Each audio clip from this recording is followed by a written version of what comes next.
Yeah.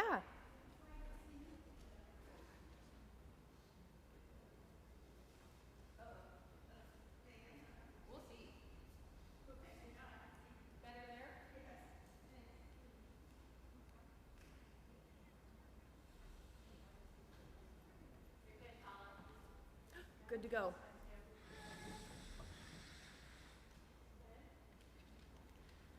All right, so as Tammy said, my topic is on the journey to self-advocacy, the early signs, common symptoms, and the importance of early intervention.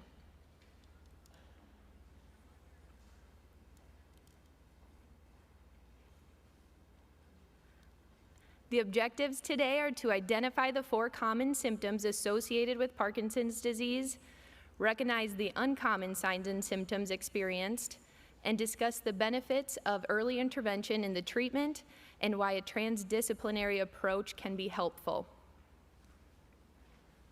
So here's your official invitation. You're invited to the journey of self-advocacy. I hope that this helps both persons with Parkinson's, their care partners, family, friends, but also the clinicians that are here to provide some resources for you to use as well. So we'll talk about the what's, who's, where's, who should you RSVP to during this journey. So what is Parkinson's disease? That's what brought us here today. It is a neurodegenerative disorder of the brain, and it affects the dopamine-producing neurons. But what is dopamine? So dopamine is one of the neurotransmitters that helps send signals in the brain, and it plays an important role in executive function, motor control, motivation, arousal, reinforcement, and reward.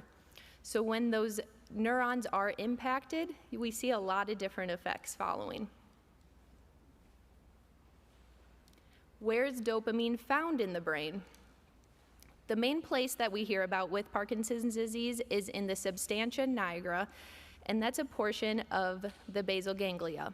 It's involved with motor function, motor control. Dopamine is also found in the amygdala, which is the emotion formation and processing area of the brain, along with the hippocampus, which is involved with learning, working memory, and long-term memory. And then we also have dopamine in the olfactory bulb, which provides our sense of smell. So again, as you can see, with dopamine being found in multiple areas of the brain, that's why we see the wide range of signs and symptoms. So who is diagnosed with Parkinson's disease? There's over 1 million people in the US and about 10 million worldwide. So you are not alone out there. That's a lot of people just in the US. It does tend to happen more frequently in men than women. And the highest risk factor is age. So over 60 years old puts you at an increased risk for developing Parkinson's. About 4% are diagnosed before age 50. So why does Parkinson's occur? There's not a perfect answer for this question, but there are several theories out there. One of them includes genetics. So this may lead to about 10 to 15% of the cases, and they believe there's a link in certain genes with mutations, which are then inherited through the generations. So there's a couple of the genes that are associated with that. But then the other factor includes environmental. And those are just a couple examples. So one is head injury. People that have a history of a traumatic brain injury, especially if it involves loss of consciousness, are at an increased risk for developing Parkinson's later on. And there's several theories in why this happens. One of them can be the initial impact or physical injury to the brain, but then also the chemical reaction that happens following. Occupation can increase your risk factor for Parkinson's disease, and a lot of that has to do with exposures to different chemicals and different elements that cause changes to occur in the brain. Geographic location is listed as one of the risk factors for Parkinson's disease, and this is thought to be kind of go hand in hand with genetics, in that different people live in different areas of the world, and that may put them at a higher risk. And then exposure to different chemicals and metals. However, the research is still going on with that. There's still not a specific answer. How are individuals diagnosed? So there's not one single test or scan that's used to determine a Parkinson's diagnosis, but instead it's a disease of exclusion, or a diagnosis of exclusion. You often go through several potential answers first before coming to the Parkinson's diagnosis, and I'm sure many of you have experienced this on your own. However, there are the 4 common symptoms that assist with the diagnosis, and if at least 2 of those are present, then Parkinson's may be ruled in. The first one is bradykinesia, and that's the slowness of movement. A tremor. This can begin in one extremity, so maybe in the hand, in one foot, but also in the face and jaw. Rigidity or stiffness.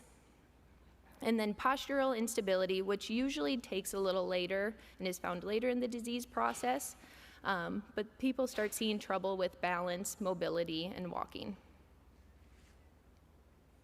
So the 10 early signs of Parkinson's, so with the postural instability and changes in posture, it may cause increased drooling to occur. Dyskinesia, or involuntary movements. Festination, which is as you complete a repetitive movement, it tends to increase in speed. And the most common way that this is talked about in the Parkinson's community is with gait or walking. So as the person is taking steps and those increase, they end up becoming more shuffled steps or festinating gait.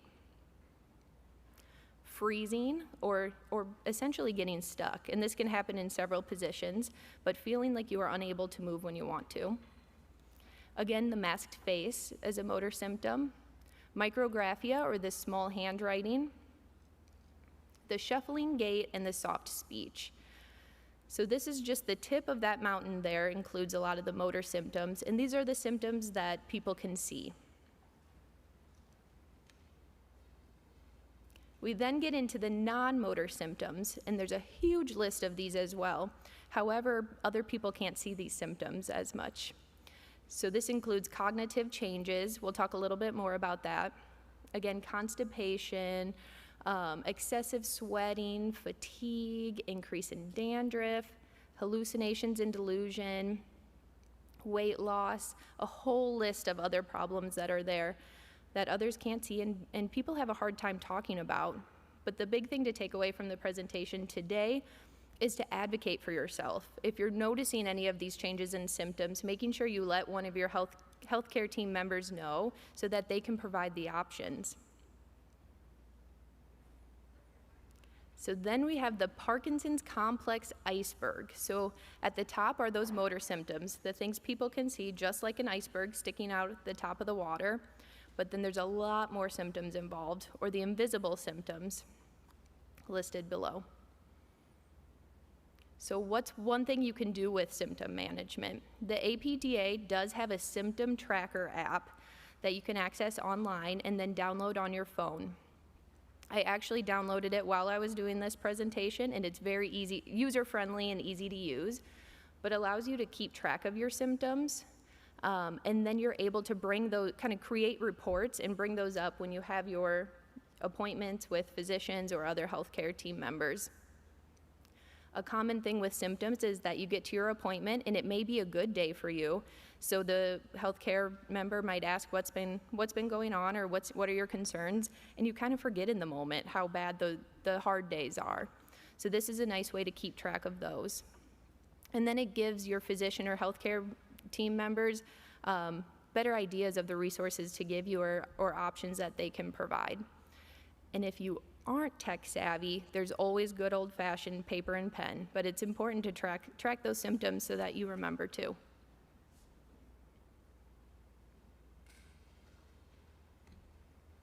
One way clinically that we track symptoms is through the modified Hoehn-Yahr scale.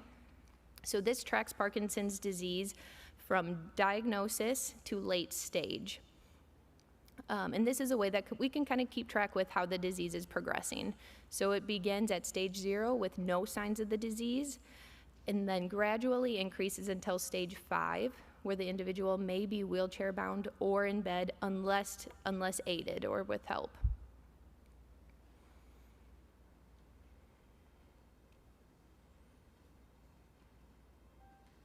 So the big question, when should intervention begin? The easy answer is as early as possible. The most evident benefit of early intervention is a reduction in symptoms, particularly the dyskinesia. And I just realized that I may need to get a vision check after this.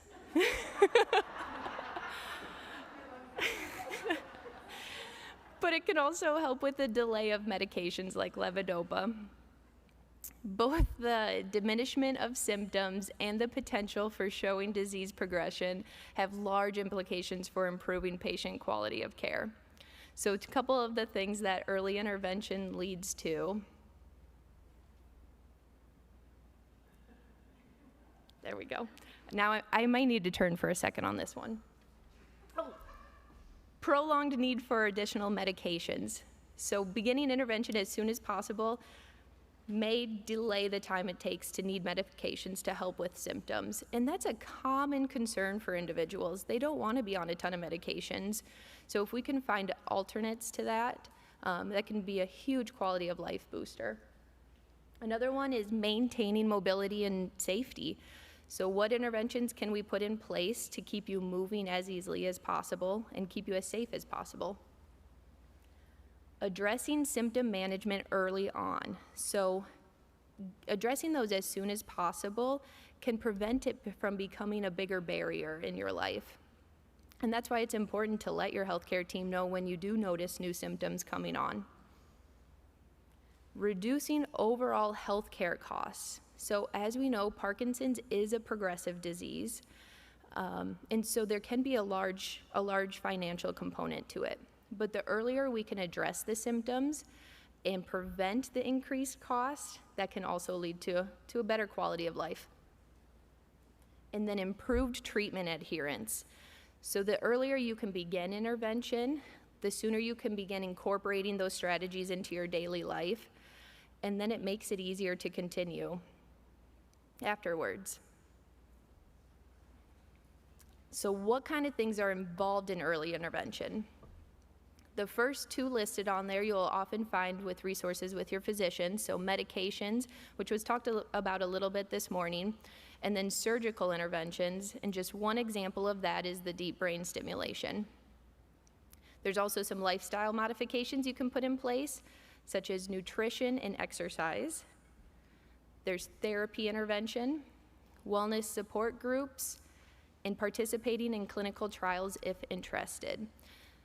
This is one that can be really helpful because, as we know, the research is limited in Parkinson's. So if you're willing and able to be a part of clinical trials, you may get to try new things before they're out, but also add to the research to help others along the way. And then education and resources. Where do you find them? What do you do with them, etc. One thing I wanted to make sure that you all heard about today was the Parkinsons Hospital Kit. So this is something that was done through the Aware and Care project through the Parkinson's Foundation. It was initiated because 3 out of 4 people with Parkinson's do not receive medications on time when staying in the hospital. And we know how important medication management is with managing symptoms. Because of that, 2 out of 3 will experience unnecessary complications. So with the Aware and Care project, they are providing free hospital kits, and there's a couple different options for those. It's very small, but there is a website link on the bottom that you can go to find the 3 options.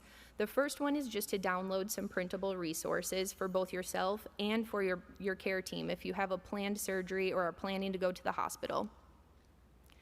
The next one is the Aware and Care packet, so that comes with a little additional information that's mailed to you. And the last one, which is in the photo, is the full Aware and Care kit. So this comes with a nice carrying kit where you can keep all of your medications. It comes with handouts that you can give to nurses or any of your other healthcare team while you're at the hospital, but also just some information for yourself. I did want to include it is free, but they do want an $8 shipping cost, so that you know that up front. The next one on the list was some of the lifestyle changes, including nutrition. So I took a couple of the common challenges with nutrition in the Parkinson's population and came up with just a few recommendations, but know that there are a lot more recommendations out there as well. So the first one, constipation. We commonly hear this one with the GI tract slowing down. Some of the recommendations to counteract constipation is to drink enough water throughout the day.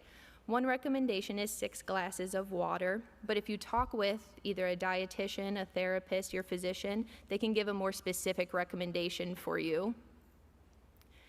And then eating fiber-rich foods such as brown rice, whole grains, fruit, and beans. That can be an important component to reduce the tendency for constipation. Another common challenge is optimizing medications. So making sure that you take medications with a full glass of water to help with the breakdown and absorption. Talking with your doctor about medications, taking medications with food versus without food. Each medication has a different recommendation for how to take it. And so sitting down and kind of making a list of timing of those medications. Another challenge we hear is nausea from medication. So that would be another conversation to have with your physician. If you're noticing that you're taking your medications on an empty stomach, but it's increasing your nausea, which is further causing other symptoms throughout the day, they may be able to suggest a small meal or snack that you could take with it, or various other options as well. Another challenge is difficulty swallowing, which we talked about as a main symptom. So with this, you can discuss swallowing intervention or diet modifications with the healthcare team. A speech therapist may be able to help with some of the swallowing exercises and providing recommendations on how to improve that. And a dietitian may be able to help with a more specific diet plan or nutrition plan to help with that. Loss of appetite, which can be a common challenge. Trying foods to stimulate your appetite, such as bitter greens or spicy foods. Those don't necessarily sound tasty, but it sounds like those can help with stimulating appetite. And then, of course, exercising to increase hunger. We know that movement and mobility becomes more difficult as the disease progresses, and your body may not feel like it needs as much fuel. So continuing to exercise and move can help increase hunger. Difficulty eating with motor symptoms, such as a tremor or stiffness, may make it difficult to truly deliver the food to your mouth. One recommendation is to meet with an occupational therapist to problem solve different ways to position, use of adaptive equipment, and different interventions to assist. The equipment they recommend may include non-slip materials to keep your plate or bowl in place, or weighted utensils to offset the tremor with delivering food to the mouth. Urinary urgency is also a common challenge when it comes to nutrition, because oftentimes as healthcare members, we're recommending water all the time, drinking water throughout the day, pushing for water, and the most common thing we hear from people is, I don't want to spend my whole day in the bathroom. So people are tending to limit their water intake for that. It recommends exercising during on periods when taking medication.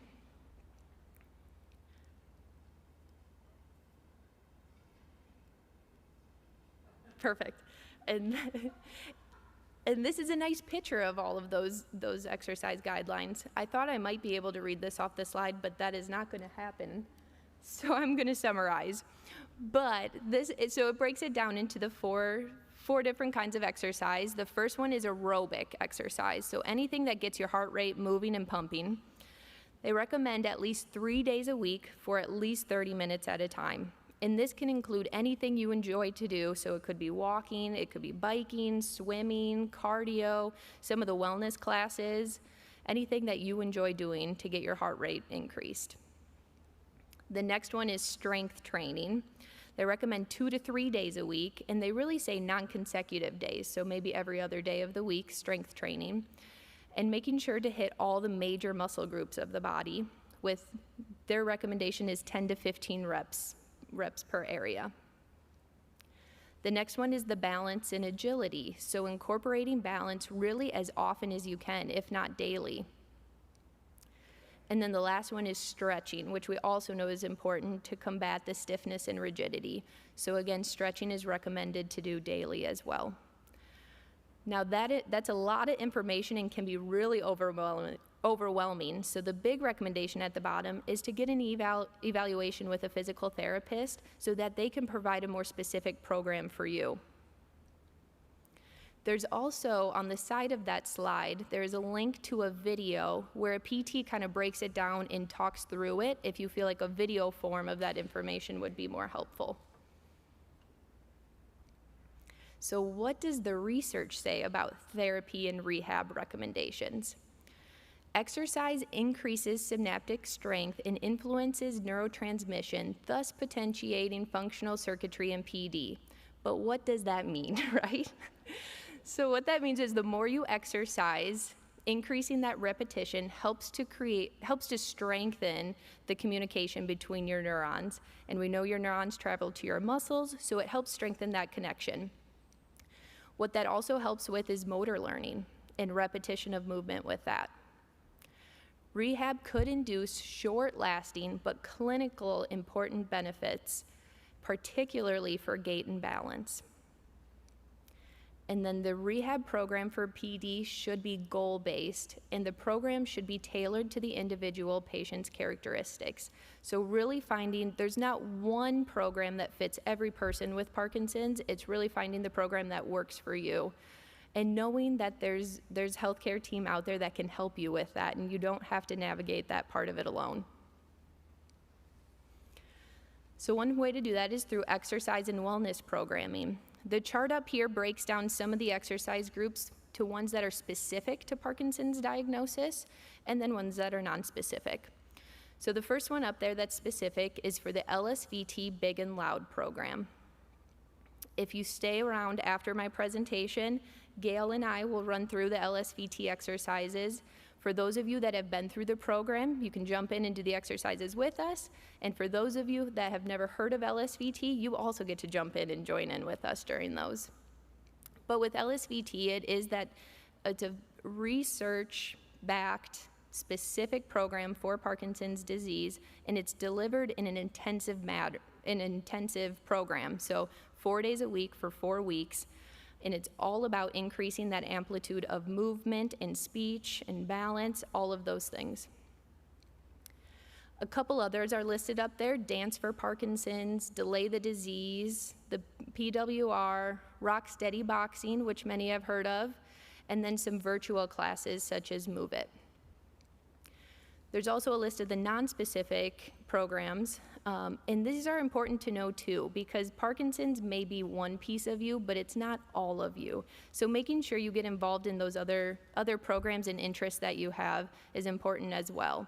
So Tai Chi, water aerobics is a really popular one. Zumba, silver sneakers, walking groups, and yoga are all good as well.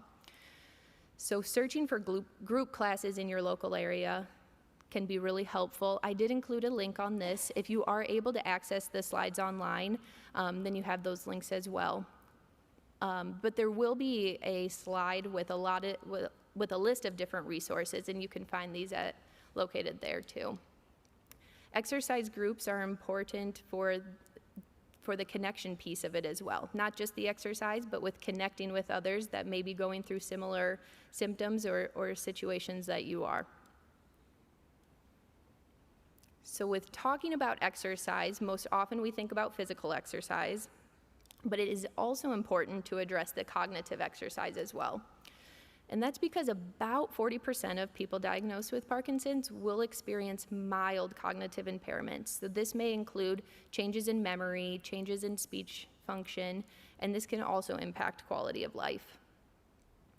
Up to 80% may develop dementia in the later stages of the disease process. So any of that cognitive exercise we can do to prevent that or delay that can be very beneficial. And then evidence does indicate that cognitive training is safe and modestly effective on cognition in people with Parkinson's.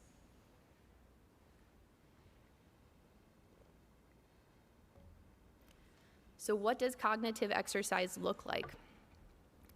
I won't spend too much time on this slide because there's going to be a great presentation on cognition and Parkinson's disease at the end of today. But one of the important steps is cognitive stimulation. So doing challenging puzzles, trying new activities, participating in different social environments that kind of keep you out of the box. And there's lots of options for those these days with phone apps and tablets and still the good old-fashioned newspaper, word searches, and those kind of things. There's also cognitive training. So that's learning a specific strategy to overcome areas of impairment. For example, setting up memory aids. And then cognitive rehab. So this is the individualized, skilled therapy program to improve overall function and quality of life. Most often at On With Life, this falls in the speech therapist department with cognitive rehab, but all of the therapists will include a piece of that as well. So where can you find more information? This slide is just a list of additional resources. A lot of the things that I talk about in this presentation were found through these websites. So these are good ones to check out, learn more information, and know as much as you can about this disease. So who should you RSVP to on this journey of self-advocacy? And the answer would be your healthcare team. So at the top there, talk a little bit about your primary care physician or family medicine. That's often your first point in the development of a Parkinson's diagnosis. They may also refer to a neurologist or movement specialist that has additional training in movement disorders. The next few are therapists. So with physical therapy, a PT is going to look a lot at your mobility. How are you moving? How are you walking? How is your balance? It will also include that strength training component in addressing any of the mobility that you need to stay as independent as possible for as long as possible. An occupational therapist will look at an array of different things, but can include things such as vision, fine motor skills, your activities of daily living, so dressing, bathing, and different adaptive equipment needs that you might have. A speech therapist will address different symptoms such as the difficulty with swallowing, soft voice, but then a lot of that cognitive training and changes. A counselor is a very important person to have on your healthcare team. Tawny will talk a little bit later today, but there is a level of coping that needs to occur after a Parkinson's diagnosis, and not only for the person, but for their family as well. There's a coping and adjustment period, and a counselor can help work through some of that.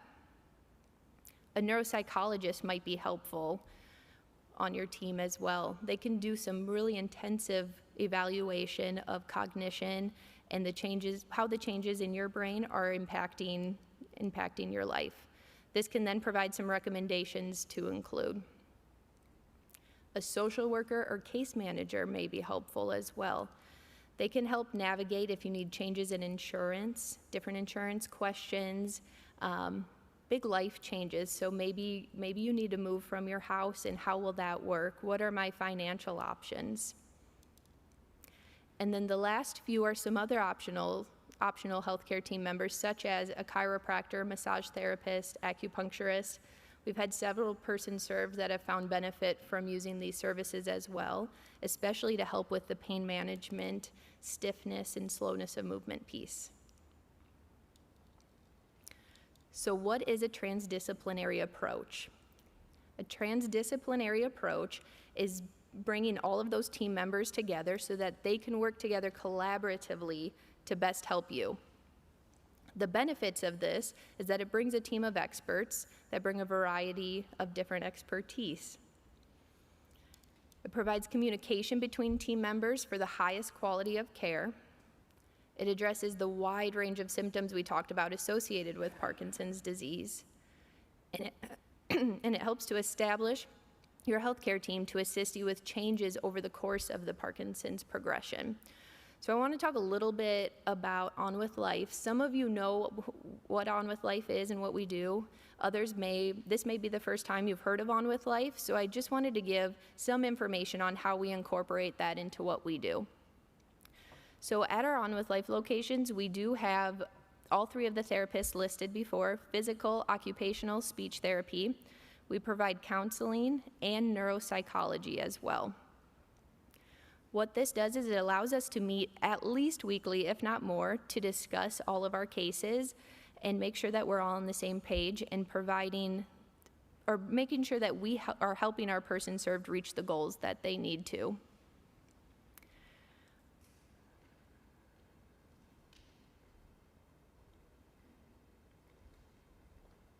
All right. So then I want to talk just a little bit about case studies that we've seen at On With Life. I've broken it down into early stage diagnosis and mid-stage diagnosis.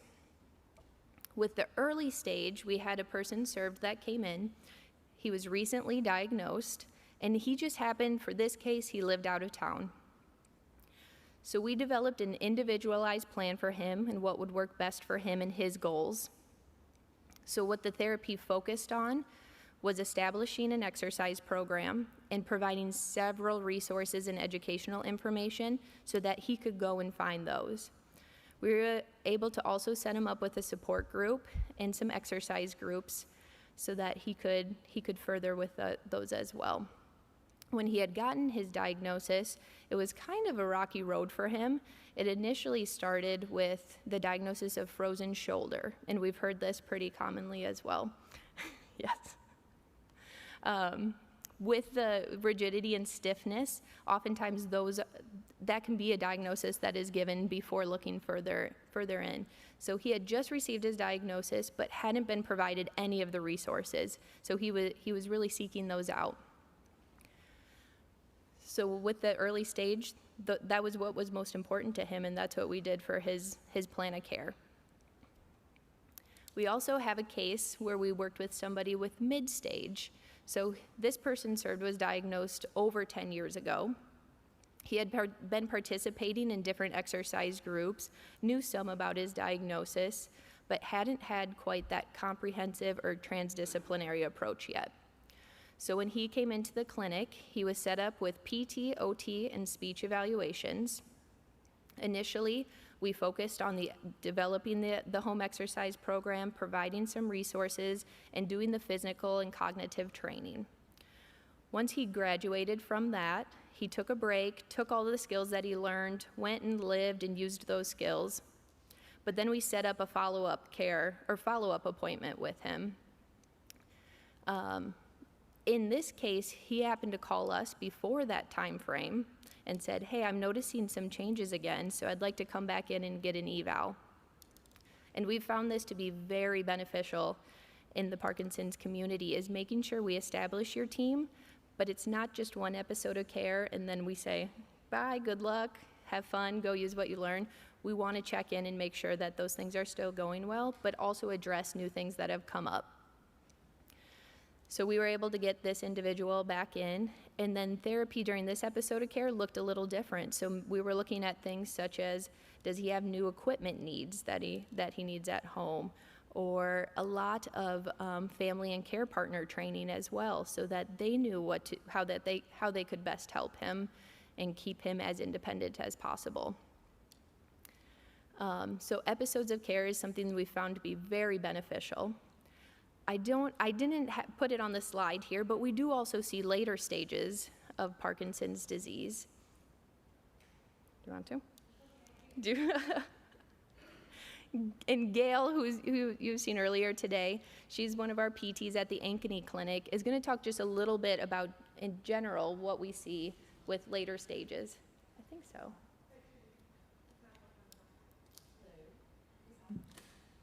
Hello. Hi, guys. I'm back. I didn't know it was all about me today. Turned out it is. It's the Gail show. Anyway, great job, Paula. Way to go. Yay, Paula. Yay!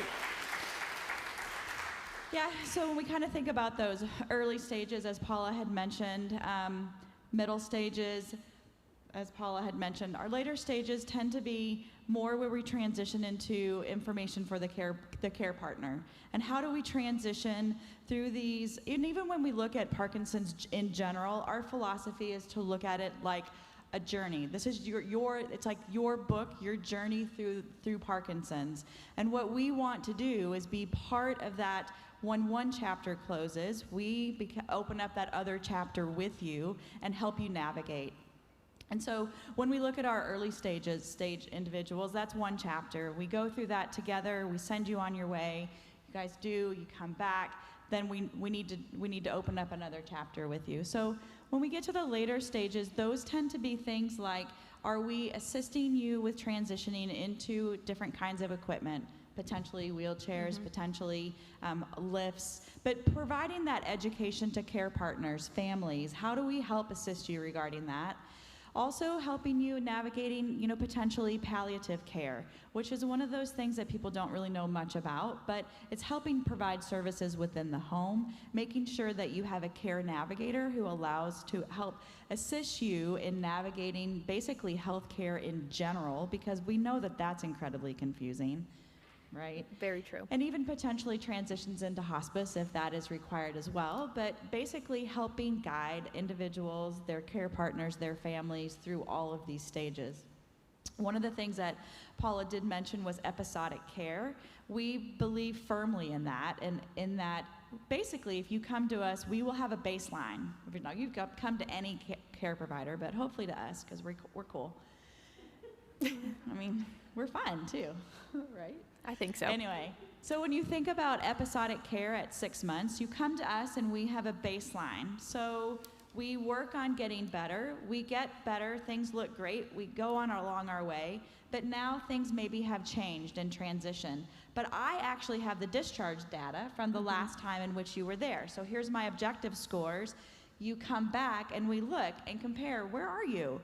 Where are we in relation to that? And it allows us to continue to either build up or change or whatever. And so through the period, the continuum of time, we actually have these scores and this baseline data that help you understand what's going on with the disease process, but also help us in terms of providing the most appropriate care. Yeah, and our favorite analogy to use with that is it's just like taking your car to the mechanic. You take your car to the mechanic every once in a while to get the tires rotated, the oil changed, and that's kind of how we look at therapy, is that you're coming in to get your tires rotated and get a little spruce up and update. Or an oil change. Or an oil change too, whatever. maybe both, so that you're running as efficiently as possible. Yeah, and the other thing I also think about, love in the presentation about your care team, the people that you need to have in your corner. Yes, your primary care physician, but also I really strongly recommend your movement disorder specialist. And when you go see your movement disorder specialist, and it's usually about every 6 months is the typical time frame, I always recommend to people that at that time you ask for a referral back into therapeutic services. So when you go see them, it's time for your oil change, it's time for your tune-up, and you get that referral right then and there so that you can be on top of advocating for yourself to have continued ongoing therapy. And speaking of that, another common question that I hear or that I've heard people say is, well, I am going to the exercise program, so that's probably enough. I don't need to see a physical therapist because I'm doing the exercise groups. But what we say, those are very different, and we want you to be involved with both of those, right? So continue with your exercise groups. We love those, support those, encourage those, but also come in and have an individualized or personalized evaluation completed so that we have that data and can give some recommendations. And during those breaks from therapy, then you can continue with the exercise groups. I had a thought, I don't know where it went. Keep talking. Okay. I don't remember what it was. I did have somebody come up to me out in the atrium that had a question about what would the process even look like? You know, I haven't seen a therapist before, so how would that even begin? So we can talk a little bit, at least at how that looks like at our clinic, at On With Life. But what it really begins with is giving the clinic a call. Or since you're here today, let us know and we can help with that piece of it. But it's giving the clinic a call, and then our clinic coordinator can help with getting the physician referral. Sometimes that's a little daunting for people thinking that they need to go get the referral, but we can help facilitate that piece of it. The other question we often hear is, how much does it cost to go to therapy? And oftentimes not a lot. We take all insurances and we run those insurances so that you know up front if your therapy is completely covered, if you have a set number of visits, if you have a copay, you would know that before getting started. Oh, Tammy has a question.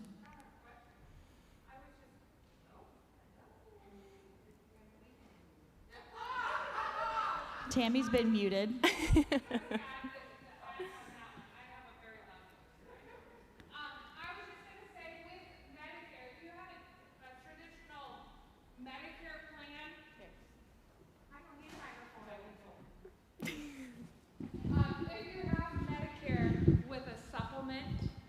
Typically, there is no out-of-pocket cost. Usually, your Medicare covers the 80%. Your supplement covers the 20%. If you have a Medicare replacement plan, and we can walk you through all that. But if you have a Medicare replacement plan, a lot of times they do allow therapy, but there's usually a copay. Some plans don't have a copay. Some have just a zero cost for therapy. But those are all things that we check out ahead of time so people are aware. That's the typical options. And then if you have like regular healthcare insurance, there's usually your copays or your deductibles potentially. So. Yeah, and honestly, most insurances love covering therapy because they know it is a prevention to further healthcare costs that they may need to help with later. I like the love word. Love. Love. Covering therapy. Love it. For sure. Are you guys ready for questions from the audience? Sure. We are. Okay, I have one that has been from a virtual participant first. So you guys in the audience here can think about your questions while we ask and answer this one. You talked a lot about exercise and the importance of exercise. What's your recommendations for individuals who are either in a wheelchair or bedridden or not able to do the big exercises or walking or things like that? What's your PT recommendation there? That is a great question. And that's not a barrier for us. We can find exercises in any position. And sometimes it's actually helpful to learn exercises in multiple positions so that when you're feeling well, you can do more of the standing or seated exercises. But then on the days that you are feeling off, you can continue to run through exercises either laying down in bed or in a different position. Yeah, and you can actually, we're not necessarily promoting and being like big, because there are other exercises that are out there. But what I am promoting is large amplitude, meaning that every movement that you produce is considered to be grandiose and very, very large. So I won't necessarily say big. But those exercises actually can be modified in the big program, are modified between standing, potentially adapted, we'll talk about that in a little bit, adapted where you're holding on to something, they are seated, and they can also be done lying down. The concepts are the same, which is always about large amplitude movement, but where you perform them doesn't necessarily matter. And it really, isn't it about moving? It's about moving. It's really more about moving. I know like the word exercise to everybody is different, right? Because I am allergic to exercise, as you can all see, because my endorphins are broken. But I get no pleasure. I will do it because I have to, but like I have no pleasure. There's no endorphins that I get, no matter what people tell you. There's no, whoa, I feel great. It's, oh, I'm sweating and I feel tired. We have a question over here. Hi, so you guys are outpatient. Do you guys ever do any home health or have a recommendation for that? And is that also similar insurance covered for home health as well? Do you want me to take Yeah, you go. Go ahead. So our clinic in Coralville does have the opportunity that our licensing does allow for us to go into homes. We have not at this point, just because we like having the clinic and being able to use the tools that we have in the clinic and the opportunities. Sometimes going into the home is somewhat limiting. There are home health companies that do have LSVT certified individuals as well in the area. So there are some home health companies specific that do have that. It's something we're looking to consider, but I would say we probably tend to lean more towards the clinic just because of the opportunities we can provide people and the tools that we have available. Not that we would never consider it. Yeah. As far as cost goes, home health wise, in order to receive therapy at home, they often have to qualify for being skilled, and that requires you to be homebound. So you couldn't just have somebody come in to your home to do the exercise and it be paid for. There's usually qualifying factors to get that covered. And that can vary. Like sometimes we'll have people that when they start, they get home health services for a period of time in order to get kind of moving again and that sort of thing. And then as they get moving more, they can come to the clinic, then we see them in the clinic. So We often get that question too when there's concerns with transportation. So we would recommend, if you come to our clinic or another clinic, ask about their transportation options. So we have a list of different transportation options if they feel that either themselves or their family are unable to get them to therapy. But then also as a clinician, having that consideration too, if you're a clinician, having transportation options ready. I have something I just want to say. My husband passed away the 1st of April, but he had Parkinson's for 13 years. And one of the issues he had was with swallowing and speaking. And I live in Washington, Iowa, and we have Speak Out and really good therapists from Aegis Therapies there. And my husband had a workman's comp injury back when he was still working, and it was to his shoulder. And anytime anything ever came up that had to do with shoulder, I can't tell you how many years I've been fighting Medicare because they would code it a shoulder injury, and then I would just get it settled and they'd do it right again. And then as if I wasn't having enough fun, they started in on anything that was breathing. Guess what that was? Black lung. And it's a coding error. It's like Don Quixote fighting windmills because it happens way down here. And I don't know if anybody else has this, but and I know the neurologist said he gets that all the time. He has to meet. So having your neurologist talk to him. But my husband is gone, and I still have $13,000 worth of things they haven't paid. And I also suggest going to your congressman, not state, but because it happens, and you just really get stuck. And I'm not saying this to scare anybody, but I didn't know that it happened, and it's very frustrating. And if you don't have somebody there to advocate for you, or somebody like me who gets just really irritated and isn't going to let go of it until I get it fixed, then that's a real problem, and that's part of what makes me angry about it. Is that, I would say if this was my mom who was 92 and she got stuck in something like this, who was going to do it, for her if nobody was there? So.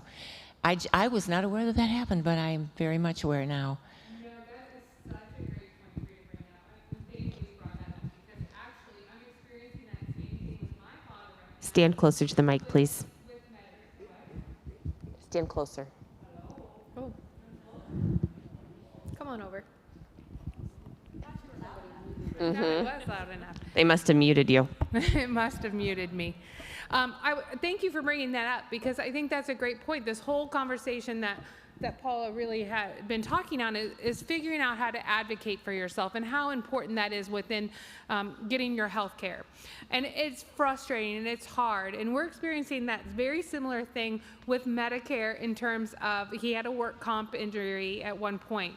And it comes up every once in a while and it starts throwing all the bills off. And they start getting them back, and then we owe this much money. And you're right, it's a lot of work, and it's a lot of phone calls, and it's so frustrating. But you need to advocate. You got to be that squeaky wheel, because otherwise they're just nobody else is going to advocate for you for yourself. So it's so important that if something isn't right. Another question in the back. Yes. Do you have any information or referral on music therapy? I've searched high and low. I'm from the Davenport, Bettendorf, Quad City area. Searched everywhere for music. I can find plenty of therapists, speech pathologists, but no music therapists. In our in-person support group meeting that we have in the Quad Cities, we've just started to introduce that, but I'm introducing it just as a musician, not as a therapist. Yeah. So I'm looking for someone who really knows about it. So at Iowa State University, thank you. Dr. is a music therapist by background, but she's also a professor of movement and kinesiology at Iowa State. And she has quite a few bits of programming that they offer virtually, and one of them is singing. So she has Parkinson's singing groups. And so I will help hook you up with Dr. Stedemoller and her group. They are phenomenal, absolutely phenomenal. And what they end up doing too is utilizing quite a bit of the undergrads as free, specimens, basically. And they also have dance programs, they also have yoga programs, and all of that is free. And most of, I will say, a lot of our gentlemen with Parkinson's people love the dancing because of the young Coens. They really enjoy that. I will also say, if there's one good, and Julie, I bet you can give us some information for your area. Well, let's get you. We did have Dr. Stogemiller come down and speak to our support group, and she was phenomenal. Phenomenal. Yes. Yeah. And she came down free of charge, and she was just really good. So I really suggest that you reach out and let us know. She does a lot of research with music and how music actually changes the UPDRS, which is actually one of the gold standards for Parkinson's sort of scaling.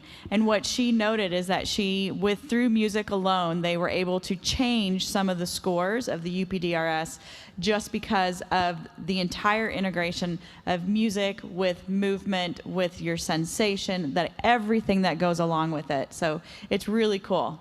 I would say that's one of the big positives of the COVID pandemic is It's virtual. It's caused us to become more virtual in some of the offerings, and her programming is, she was doing some stuff virtually, but she's really offered a lot of stuff virtually to people. So definitely we can get you that contact information if you need it. We do have one more question.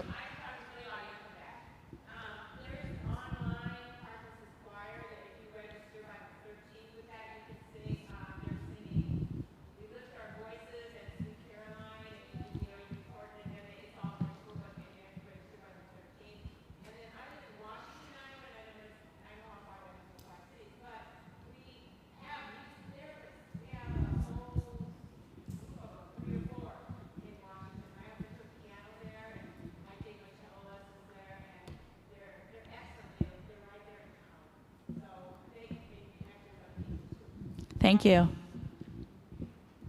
Tammy, is it time to get people up again? It is. So a couple things. I'm going to have Gail and Paula give you some demonstrations on the LSVT and get you guys up and moving too. But then, of course, the world famous chocolate chip cookies are out in the lobby, right? Okay. From Grand Living, they're our afternoon snack sponsor, and apparently they're extremely well-known chocolate chip cookies. So we've got those out there. So you better exercise first, however, so that the calories don't count with the cookies. Wait, there's cookies? See, she was talking, didn't listen. There's cookies. But let's have them show you some LSVT exercise. How about applause for Paula?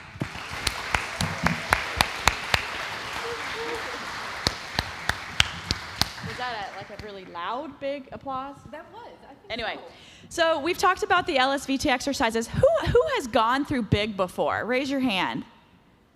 Okay, so you've gone through big. Who still bigs on a daily basis? Oh, people. A little bit. Okay. Anyway, really, I'm just going to very briefly talk about what they are and why they are. okay? So basically there's 8 exercises that are very specific to Parkinson's. We know that posture changes, we get our chests that roll in, shoulders are down, we get forward flex, really, really shuffly at times, but this is sort of a standard posture.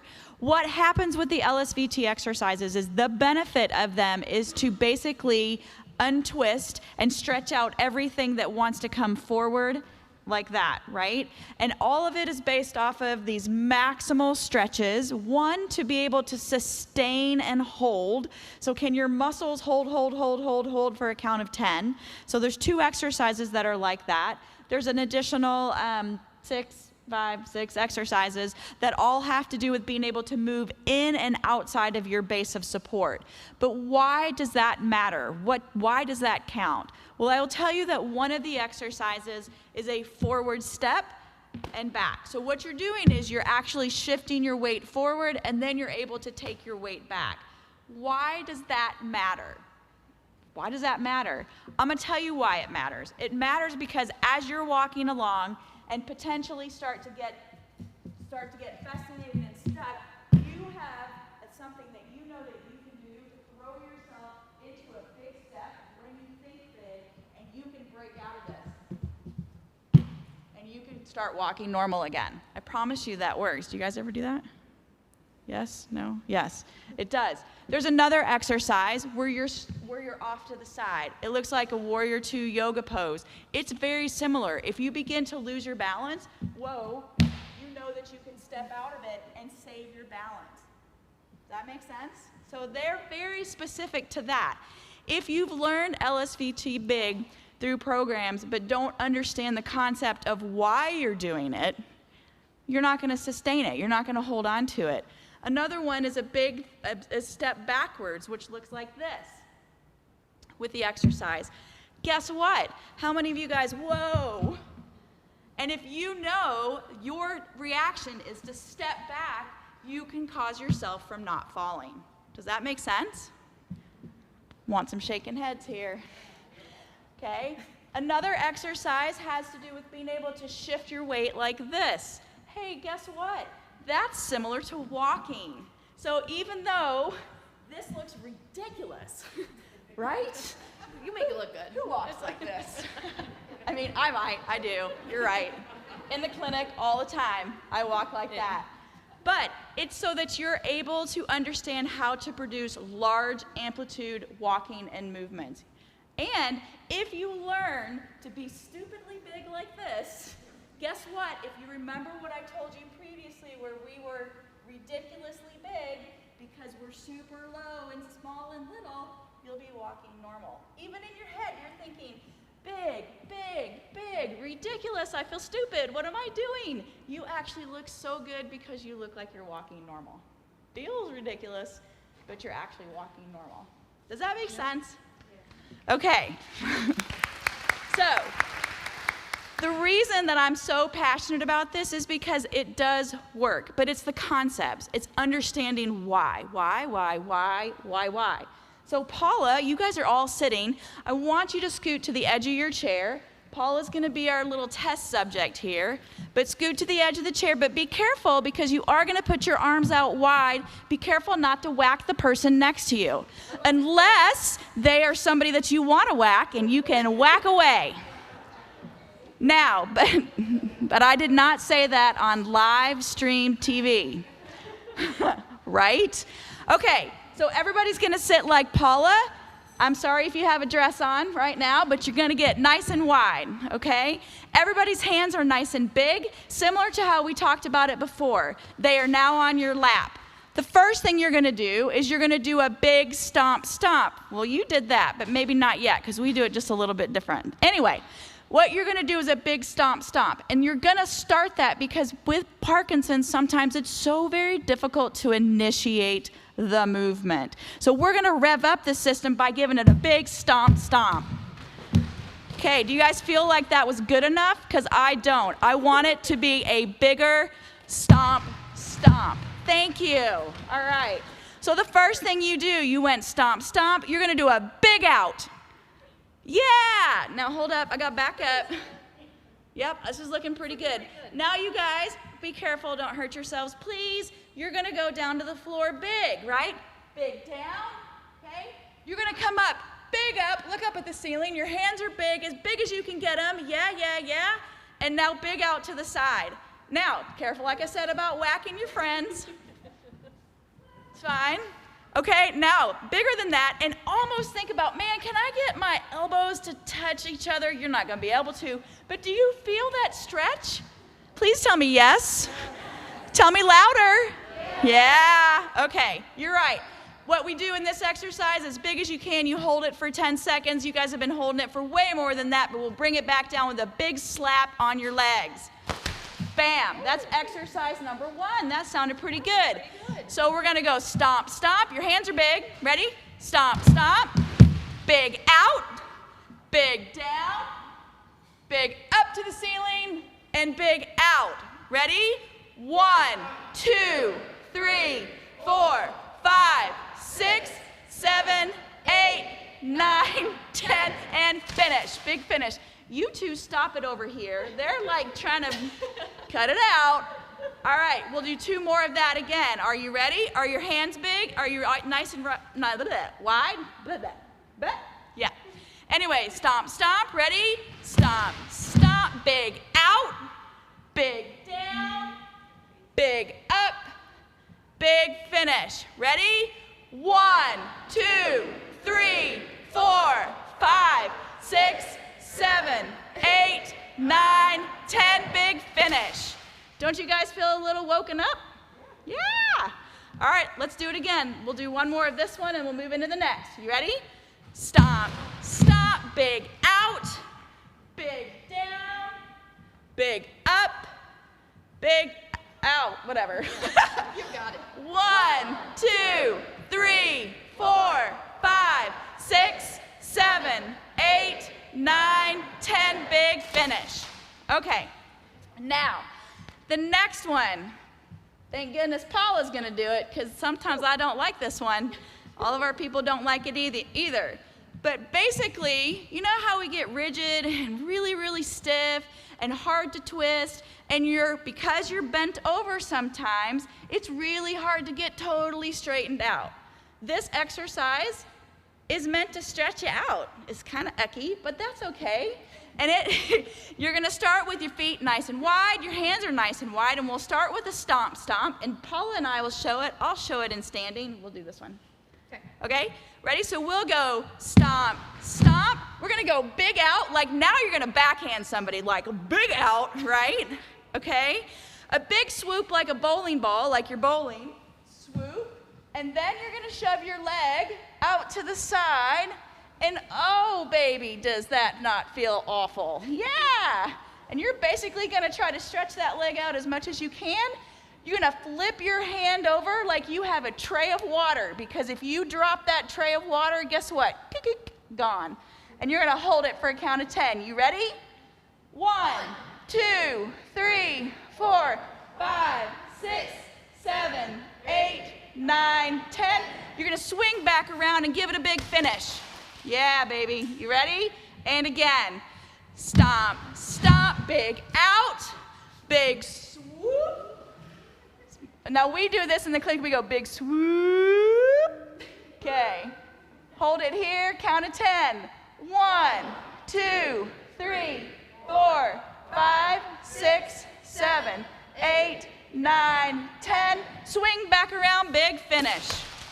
Nice. Now we got to even it up, because we did a couple on one side, we got to do it on the other side. So now you're going to backhand your friend on the other side. Are you ready? All right. Big stomp, stomp. Big out. Big swoop.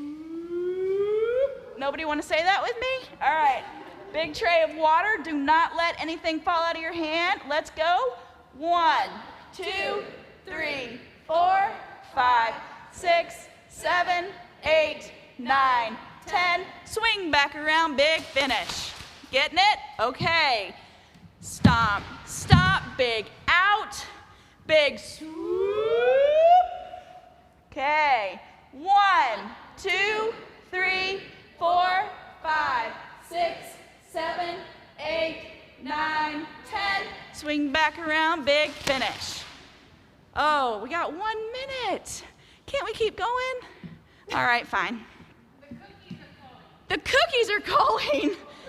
All right, we'll do one last thing where Paula's going to show you how to do a big sit to stand. Right? Right, I think so. Right, So because they can get a cookie, but I think we should do like 3 big sit to stands, don't you? Okay. I think so too. So when you think about a big sit to stand, oftentimes, can you show what people often do? Okay, then what? And then what about your legs getting stuck? Oh, and then you're pushing back, and the chair slides back because you don't come far enough forward. Anybody in the room do that? That's right. It's okay. We all know you do. It's fine. But, and I also bet you walk into a room and you're like, chair with no arms, couch that's too low, that chair's got arms. I'm going for that one. Who does that? I know you do, right? It's because you're scared to death to get out of the chair because you're like, oh my God, I'm going to get stuck. But Paula's going to show you that what you need to do with a big sit to stand is really reach so far forward that you're pushing your weight forward so you load your legs. Once you load your legs, you get up nice and tall. We get people off of 14-inch couches that are like, whoo, no, but they can do it because they can do it the big way. Right, Paula? That's right. All right, let's roll, Biscuit. Okay, here we go. You do a big push, and then you come up like that. Oh, yeah, that feels good. Then what you do is you bring your hands forward, and you slowly go down. No plop, no plop. Thank you very much. And no plopping with the skirt. Yep, that was interesting. Gonna do it again. Are you ready? So you're gonna do a big push forward. Yep, and then come on up. Get yourself nice and big. Oh, doesn't that feel good? Bring your arms forward, slowly lower down. No plop, no plop. I'm watching you. No plop. It's there, I promise. Okay, one more, and then you guys are free to get cookies and go potty if you need to, okay? Are you ready? Ready? Big push. Load those legs, come up, get nice and big. Yeah, all right. And now a big, nice round of applause for all of you guys. Thank you. Oh, hey, yeah, I like that. Big round of applause. All right, guys, go potty, get cookies. About 5 to 10 minutes, and then we'll start the next presentation. Thanks, guys.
Okay, Gail.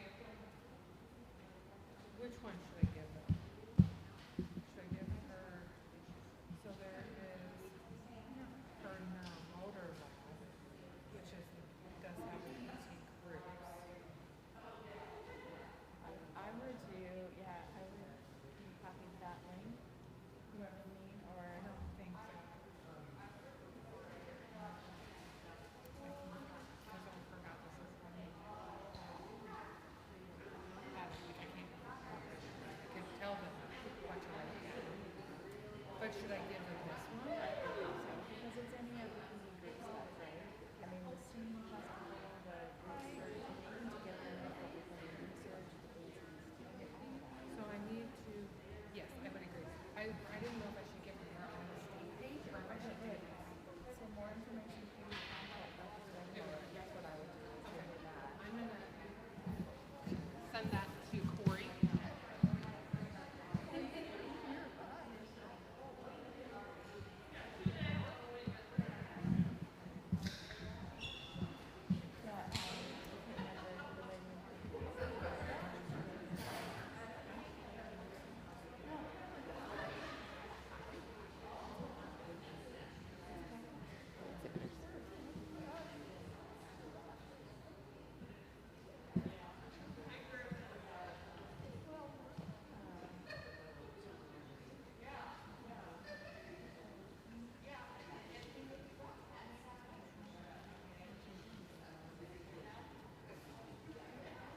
Sarah Mullins.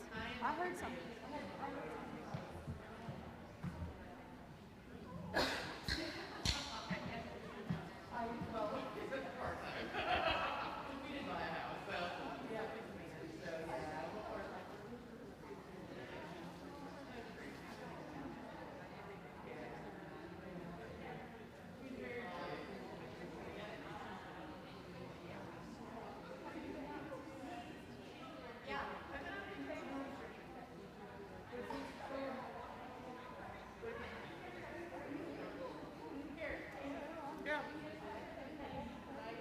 Oh, jeez.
All right, guys, grab your cookies, grab your drinks, and grab your seat. We'll get started in just a few minutes.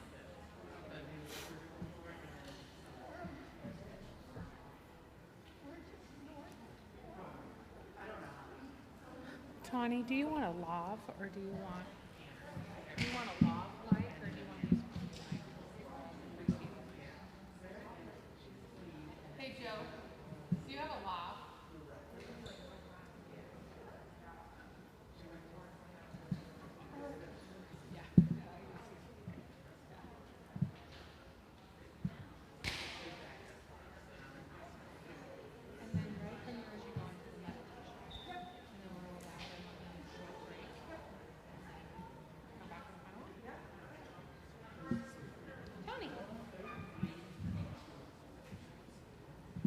Can we hook it up to your belly and see if we can hear anything? I know.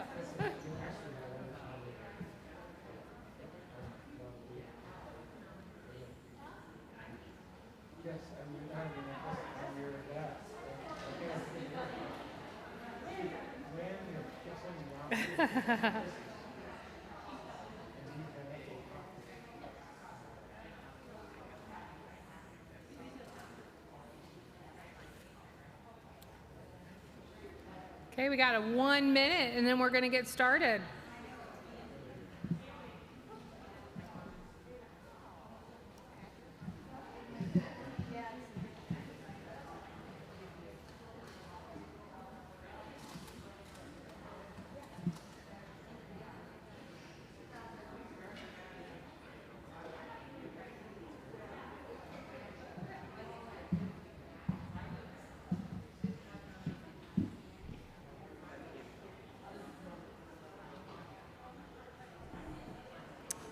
All right, guys, we will go ahead and get started. Are we online, Joe?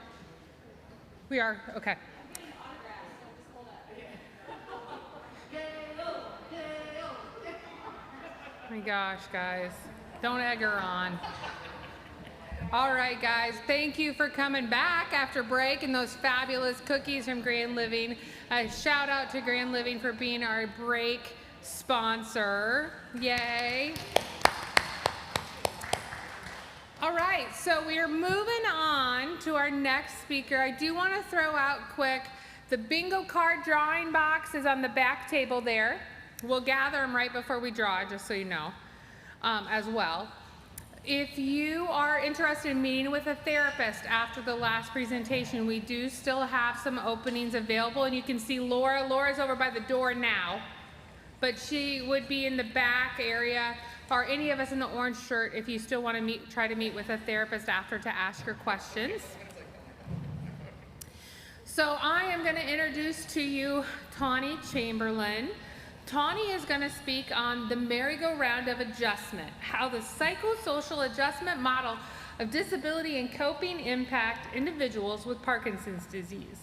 Now that sounds like a very long and complicated title, but she's going to make it make so much sense. So, Tawny Chamberlain received her PhD in rehabilitation counseling in education and supervision from the University of Iowa in 2018. She has been a licensed mental health counselor for On With Life since 2020.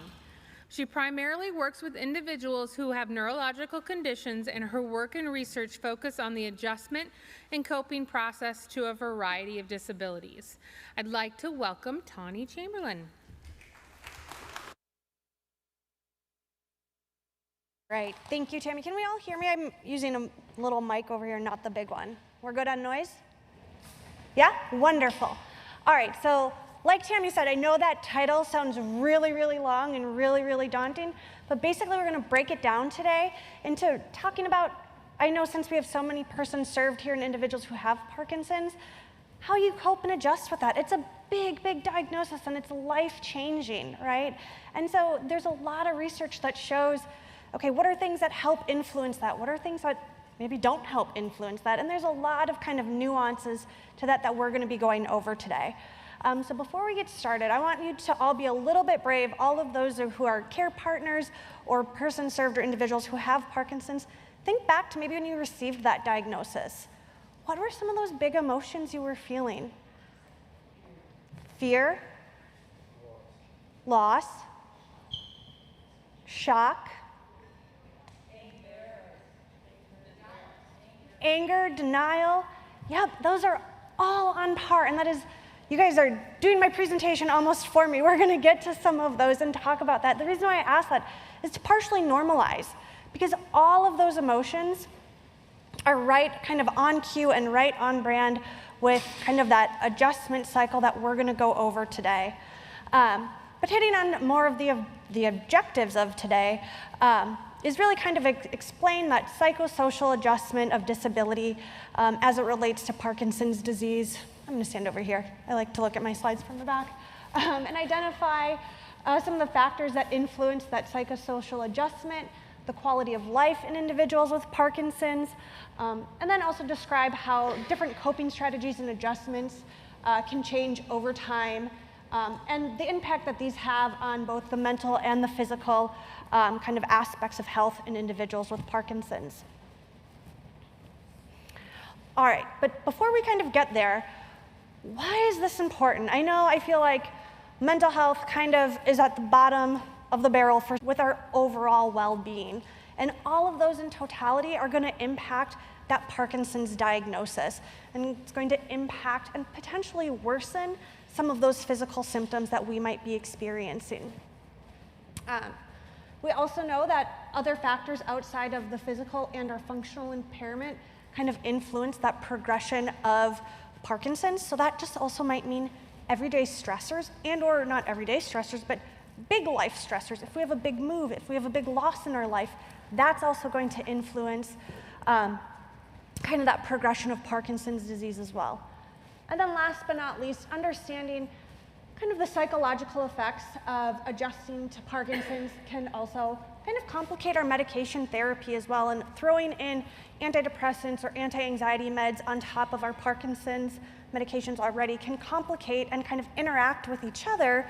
And so understanding that as well, that's a little bit more of a psychiatric side of things, but understanding how those interact together to once again kind of provide an overall well-being picture of this individual and their kind of Parkinson's as well.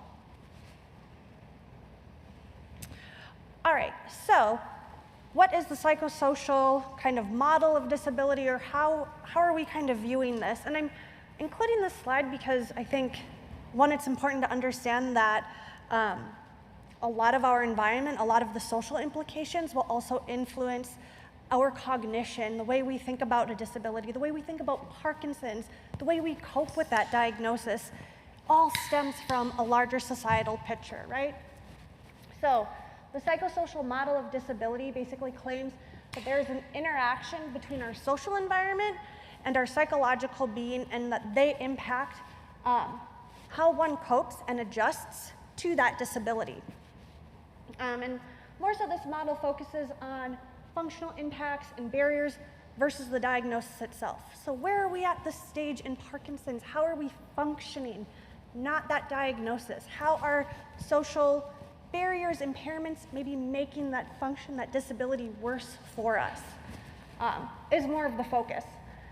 It understands that the condition causing an impairment itself is kind of considered to be this neutral, to be considered neutral, but leads to a disability or worsening of a disability due to the dysfunctional interaction between the individual and the society and or the environment. So even just thinking about how maybe individuals talk or society talks about Parkinson's, that, it's like the verbiage, right? It's such a tragedy. Oh, this is, you're suffering. It's such a catastrophe, etc. Just that verbiage around that and hearing that is going to impact our mood. It's going to impact the way that we cope and the way we adjust and the way that we think about that diagnosis, instead of using more neutral terms. Even just recognizing that, yes, coping and adjusting to this is difficult, but that doesn't mean our entire life is defined by this Parkinson's disease and this disorder. And so that really just helps us understand and the influence and the impact that may have on the way we internalize and then also adjust.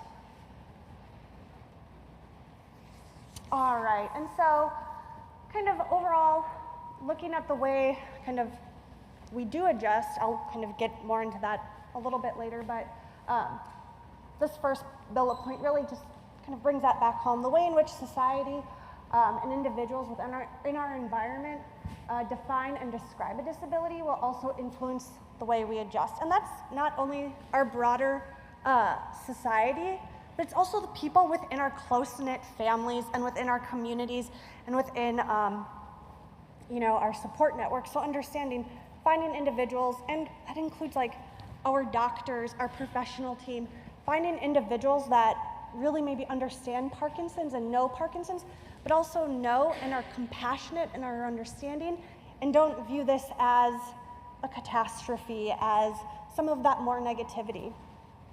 And so it's really important for us to understand that adjustment and coping, it's a dynamic, it's a complicated process, and it's a long process. It's not something that, you know, in 6 weeks of therapy and I'm going to be fully adjusted and I'm going to cope and I'm going to adjust and I feel great about this diagnosis now.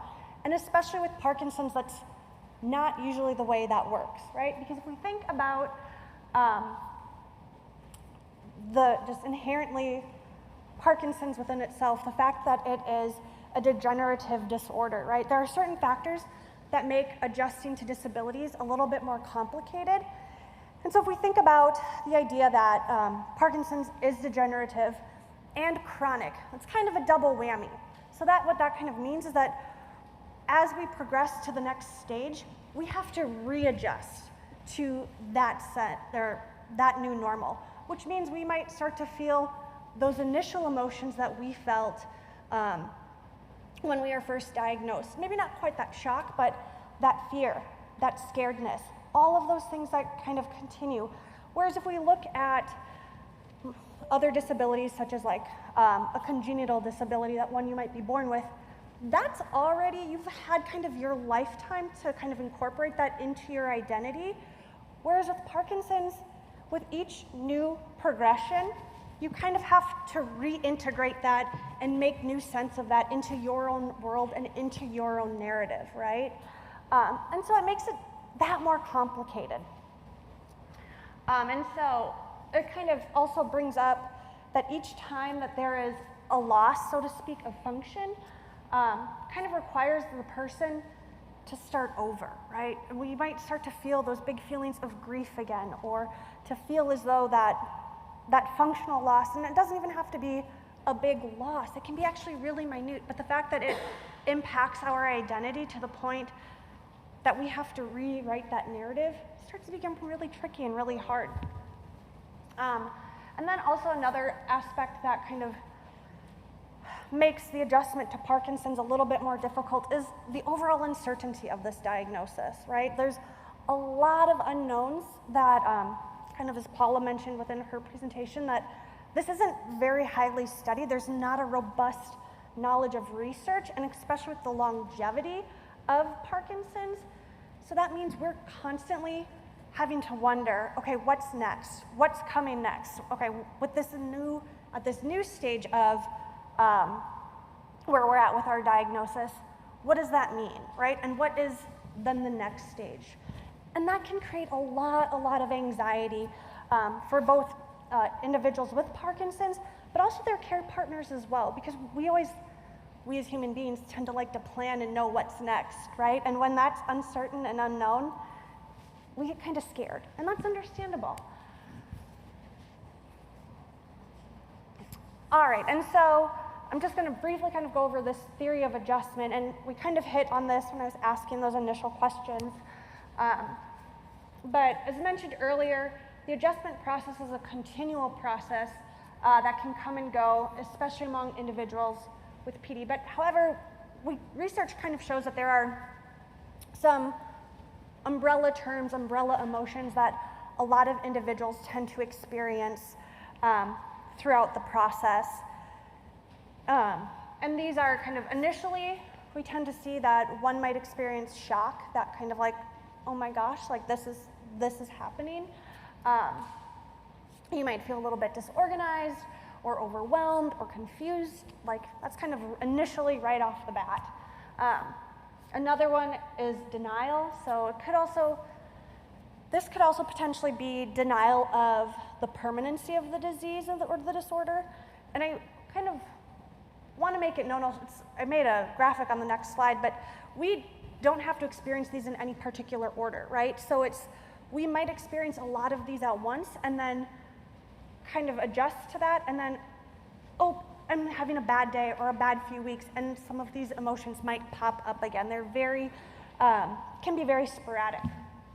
But depression also is a very common, and this obviously includes attempts to retain his or her former identity, may feel as though he or she no longer has an identity or is unsure how to conceptualize this. and an overall feeling of loss or lack of motivation to receive help. Sometimes we even might regress a little bit back just to this idea of wanting to give up or regressing to just a less mature stage in life. Sometimes when we get a big diagnosis like this, we might act a little bit more recklessly like we used to maybe do in our teenage or 20-year-old years, which is also really common. A lot of times anger or just personal questioning are also very common. And then obviously lastly, we're hoping to get to a place of acceptance. And that just really means we're kind of okay with this diagnosis. And I don't want you to think that acceptance is everything is rosy, everything is happy, I'm okay. It means that I'm kind of living with this. I can talk about this. This has now become part of who I am. I've kind of written this into my narrative. I've made space for this within my identity. And this can come and go. It is not a stage at which we've achieved and then we stay there. If you want to go to the next slide. So I've kind of made this graphic of just showing that we can cycle through these.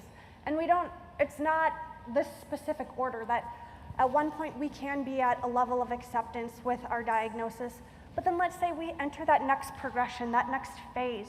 We might jump back to that depression. We might start to feel that anger again. We might start to feel that loss again.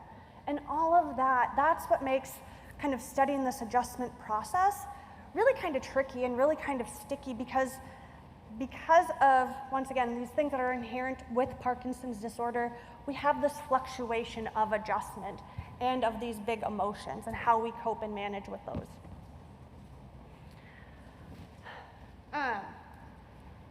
And so, like I've kind of mentioned already earlier, that especially with Parkinson's, there is such a resurgence of feeling of loss or grief. It's likely to emerge in a repetitive pattern of sadness and despair and or acceptance. We might kind of swing that pendulum from side to side. And then acceptance really tends to be a gradual process of learning and tolerating the circumstances of Parkinson's, which requires individuals to reconstruct the ideas that they hold about themselves and the Parkinson's diagnosis with itself. And acceptance can be impacted by the person, environment, transactions, our own personality factors. Some people are just maybe a little bit more flexible in their thinking, and I'll go over some of these in the upcoming slides as well. And then the duration or the stage of the illness, and then the types of stressors related to the disease. All right, so I've kind of been throwing these terms out like coping and adjustment, and I just want to clarify that they're kind of two different, and we're going to go over kind of both of these. So first off, coping strategies tend to be more behavioral or action-based orientated that one can kind of help do to aid in the overall adjustment process, or it's also the way in which we kind of conceptualize or think about Parkinson's or the disease and the disorder. Adjustment tends to be broader and encompasses those coping strategies. And then individuals can utilize multiple coping strategies, and these coping strategies can change over time as the disease progresses as well. So some common coping strategies with kind of known for Parkinson's that kind of exist within the literature. So there are 3 different types that have really been identified, and those include active coping, emotion regulation, and distancing. And so with active coping, this kind of includes problem solving, seeking information, seeking social support, seeking professional help, changing environments, planning activities, and reframing the meanings of problems. So it's kind of as implied by the title, right? This is a lot of action-based orientated. We tend to be doing things, seeking information, wanting to get that help, wanting to get those answers, which is great. I'll kind of go over the research and show where this is actually really beneficial. Then there's also emotion regulation. And that gets down to just us talking about our emotions, right? Talking, venting, learning ways to maybe think differently about our situation. That's that cognitive reinterpretation, introspection, so kind of looking maybe a little bit inward. It's really easy maybe to identify some of the surface emotions that we might be feeling, but as we start to process that diagnosis and understand Parkinson's a little bit more, we kind of turn ourselves inward a little bit and understanding those aspects of ourself even more. And then self-compassion, and then also adaptability and or like flexibility are kind of included within that emotion regulation. And then lastly, distancing. And this kind of sounds exactly what it is. It's kind of creating that disengagement, creating that distance, whether that's not attending to our own thoughts, our own emotions, specific behaviors, or just overall being in a sense of denial. I know these thoughts or these things can be a little bit abstract, and so when we break these down a little bit with problem solving and reorientation, that can kind of include asking for practical advice or information, kind of telling yourself that everything would be all right in the end, discovering a new or important truth or belief, kind of using prayer or religion, carrying out practical things to help, worked out what the problem was and kind of focused on future plans, looked for others who had experience with the same problem, worked out problems with family or friends. And acting out a distraction, this kind of is within that distancing piece as well, right? So we might increase smoking, drinking, or using other substances, some self-destructive behaviors, right? So criticizing, blaming ourselves, a lot of negative self-talk. Tried to get emotional support, tried to get my mind off of things by eating, by putting off tasks, took my feelings out on someone or something, and or feeling as though I have to prepare for the worst. Distancing, tried to take a step back and feel more detached, turned attention to independent activities such as reading or watching TV, told myself that things could be far off or could be far worse, carried out practical things to help, told myself I had other things to be thankful for in my life, and kept my feelings to myself. And then lastly, we have wistful thinking and also denial.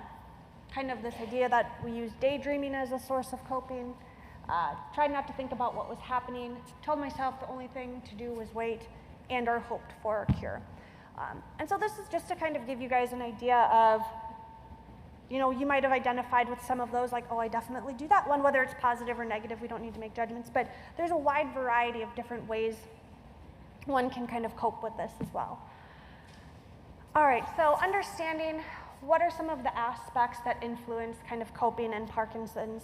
And so there are research that's been done that really shows that age, the length of illness, / the diagnosis, the severity of disease, and perceived stress all kind of have this correlation or relationship that exists to coping strategies and coping styles. And so what the research has shown is that individuals who are older have an increase in severity of the illness, been diagnosed with Parkinson's longer, and have higher levels of stress, are less likely to modify their coping strategy. So they're kind of maybe stuck in their ways and think that, you know, the coping strategy that they're using is maybe just fine, and they're just trying to live their life the best way that they can. And we'll kind of see why that maybe is not the most beneficial approach, but that's what research is showing. All right, and so we also know that coping strategies, especially as they relate to Parkinson's, can potentially change over time, since, once again, Parkinson's is that degenerative piece. We want to look at what are individuals utilizing over that diagnosis, over that time, to help them manage this disease. And so, which obviously becomes part of the tricky part. And so understanding how the changes in Parkinson's might also change their coping strategies has been kind of a big area of literature, and kind of also how psychosocial stressors influence that ability to cope. And what research has found is that the severity of the illness and stress increase significantly over time, which is not surprising when we think about what Parkinson's disease is and that it is eventually going to continue to progress. General health, physical function, and social functioning also decreased significantly over time. And interestingly, coping style did not change over time. And so overall, what this research has found is that coping strategies seem to remain stable over time. However, changing the strategies depending on the specific symptoms seem to be predictive of better outcomes. And that's just really saying that the more flexible that we can kind of utilize different coping strategies for different symptoms of Parkinson's can help us longer term, right? And I'll kind of go over which ones match with which. It's kind of like a big puzzle of looking at, okay, what strategies have been found to be beneficial as with what specific symptoms. And so, kind of going right off of that, what the research has found is that when we use when individuals use this idea of distance coping especially for those physical stressors, and with the increase in the severity of the illness over time, or I'm saying this backwards, excuse me. So the increase in the severity of illness over time with the use of that coping strategy of distance, individuals are going to do that. They're going to push off those physical stressors and those physical factors more so instead of actually addressing them, which then makes that severity of the illness even worse. What we have seen though is the improvements in social functioning over time are associated with that emotion regulation. So the more we talk about our emotions and kind of some of that cathartic release of that emotional piece will increase the social functioning for individuals with Parkinson's.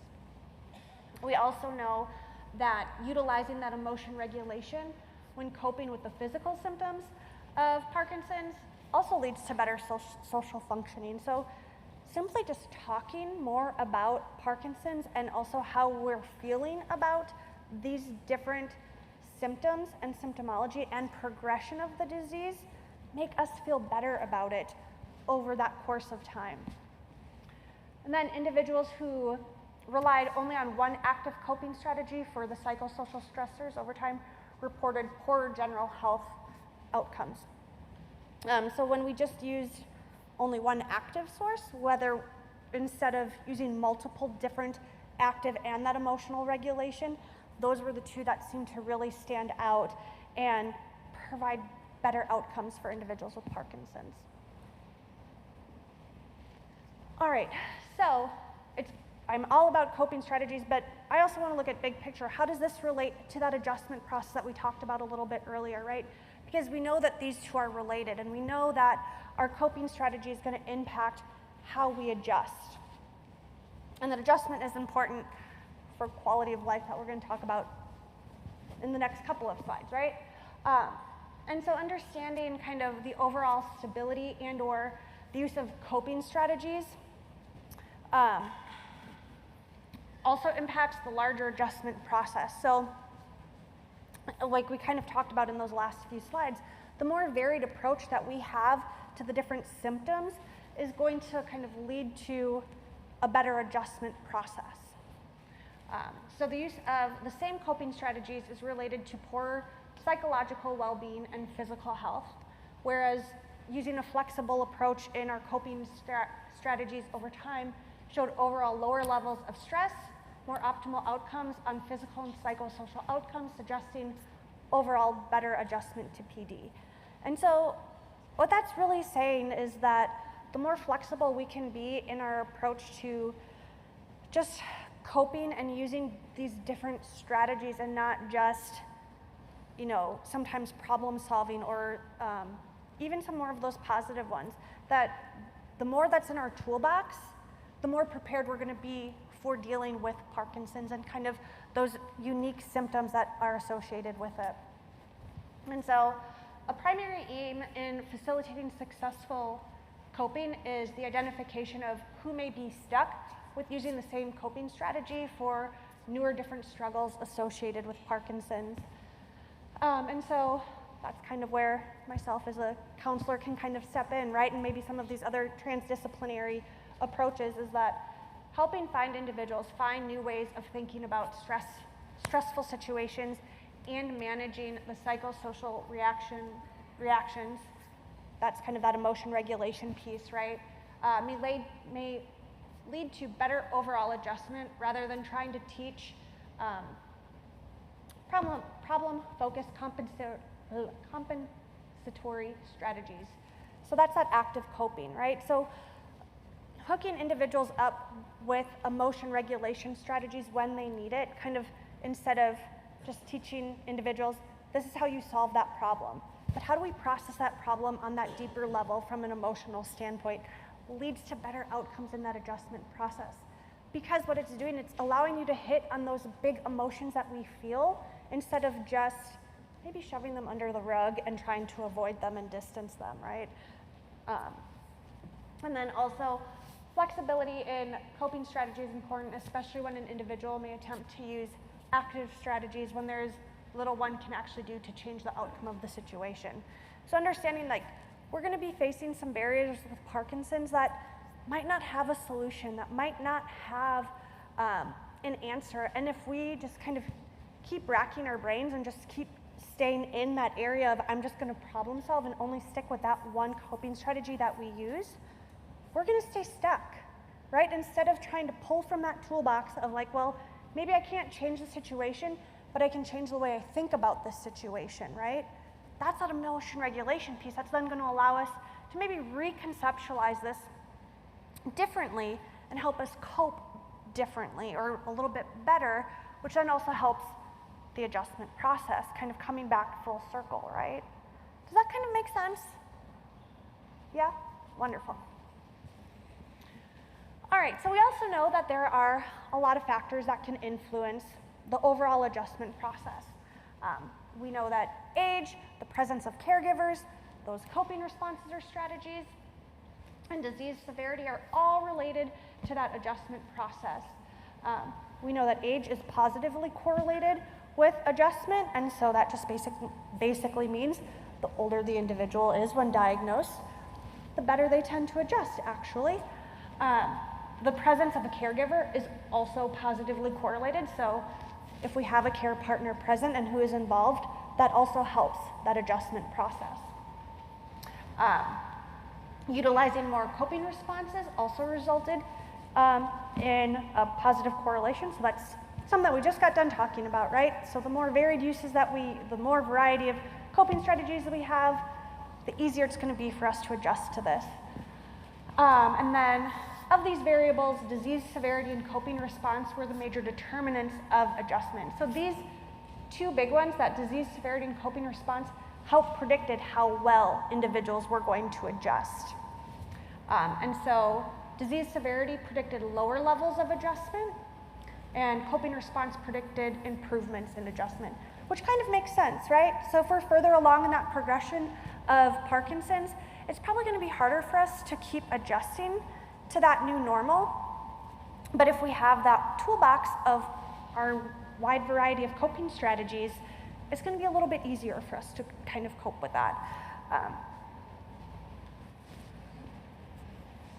And so other factors that can influence the adjustment process, so this is actually really interesting. So the kind of presence of a caregiver or care partner and how they adjust has a larger impact on how that individual with Parkinson's also adjusts, right? And so what this research has shown is that the way the caregiver adjusts to the diagnosis impacts the overall adjustment process of the individual with Parkinson's. And so positive coping skills were predicted of higher adjustment for both the caregiver and the individual with Parkinson's. So also, it kind of goes back to the more coping strategies that a caregiver has, also probably has a filtration system into that individual with Parkinson's as well, that they're probably going to utilize some of those coping strategies, and it's going to help that individual with Parkinson's. And so just looking at other factors that can influence the acceptance of Parkinson's, this includes the previous mental health history. Research really shows that individuals who previously experienced depression prior to diagnosis are probably going to experience higher levels and higher rates of depression kind of throughout that diagnosis as well, which kind of makes a lot of sense, right? Like, we're going through a tough time with Parkinson's, and it's going to be, it's kind of how the ebbs and flows of depression also work, so that's not too surprising. We do know that there are some personality factors. So the more likely that one is kind of open-minded and or kind of practices this adaptation to change, also influences just the overall level of acceptance that one has with Parkinson's. Social support, obviously that's a big one, right? We know that the more social support we might have, the easier it might be to come to a level of acceptance. And then lastly, our own self-esteem. So how we feel about ourselves impacts our identity, right? How we view ourselves and how we feel about that will then also impact how we interpret and incorporate that Parkinson's diagnosis into our own acceptance and into that identity, and kind of restructuring and reframing that as well. And so we know that self-esteem may change over time as one starts to incorporate that disability disease into their identity, thus changing the way that they view about themselves. All right, and so now kind of tying this also into overall quality of life. So first off, what is quality of life and how does adjustment kind of impact that? So quality of life can be conceptualized broadly as a broad range of human experiences that is related to one's overall well-being. And so it's important to think about quality of life, especially in terms of that long progression with Parkinson's, right? We're hoping that most people are overall having a high levels of quality of life and or well-being across their lifespan. And so research shows that higher levels of psychosocial adjustment or an individual has, the higher rated levels of quality of life. So those two are also positively correlated, right? So if we're feeling more accepted, or if we accept the diagnosis and kind of get to that stage or that spot within our life and have incorporated that into our identity, we're also more likely to then have higher levels of well-being and kind of view our life overall a little bit more positively than individuals who haven't reached that point yet. So we also know that the severity of disease and gender are determinants of quality of life.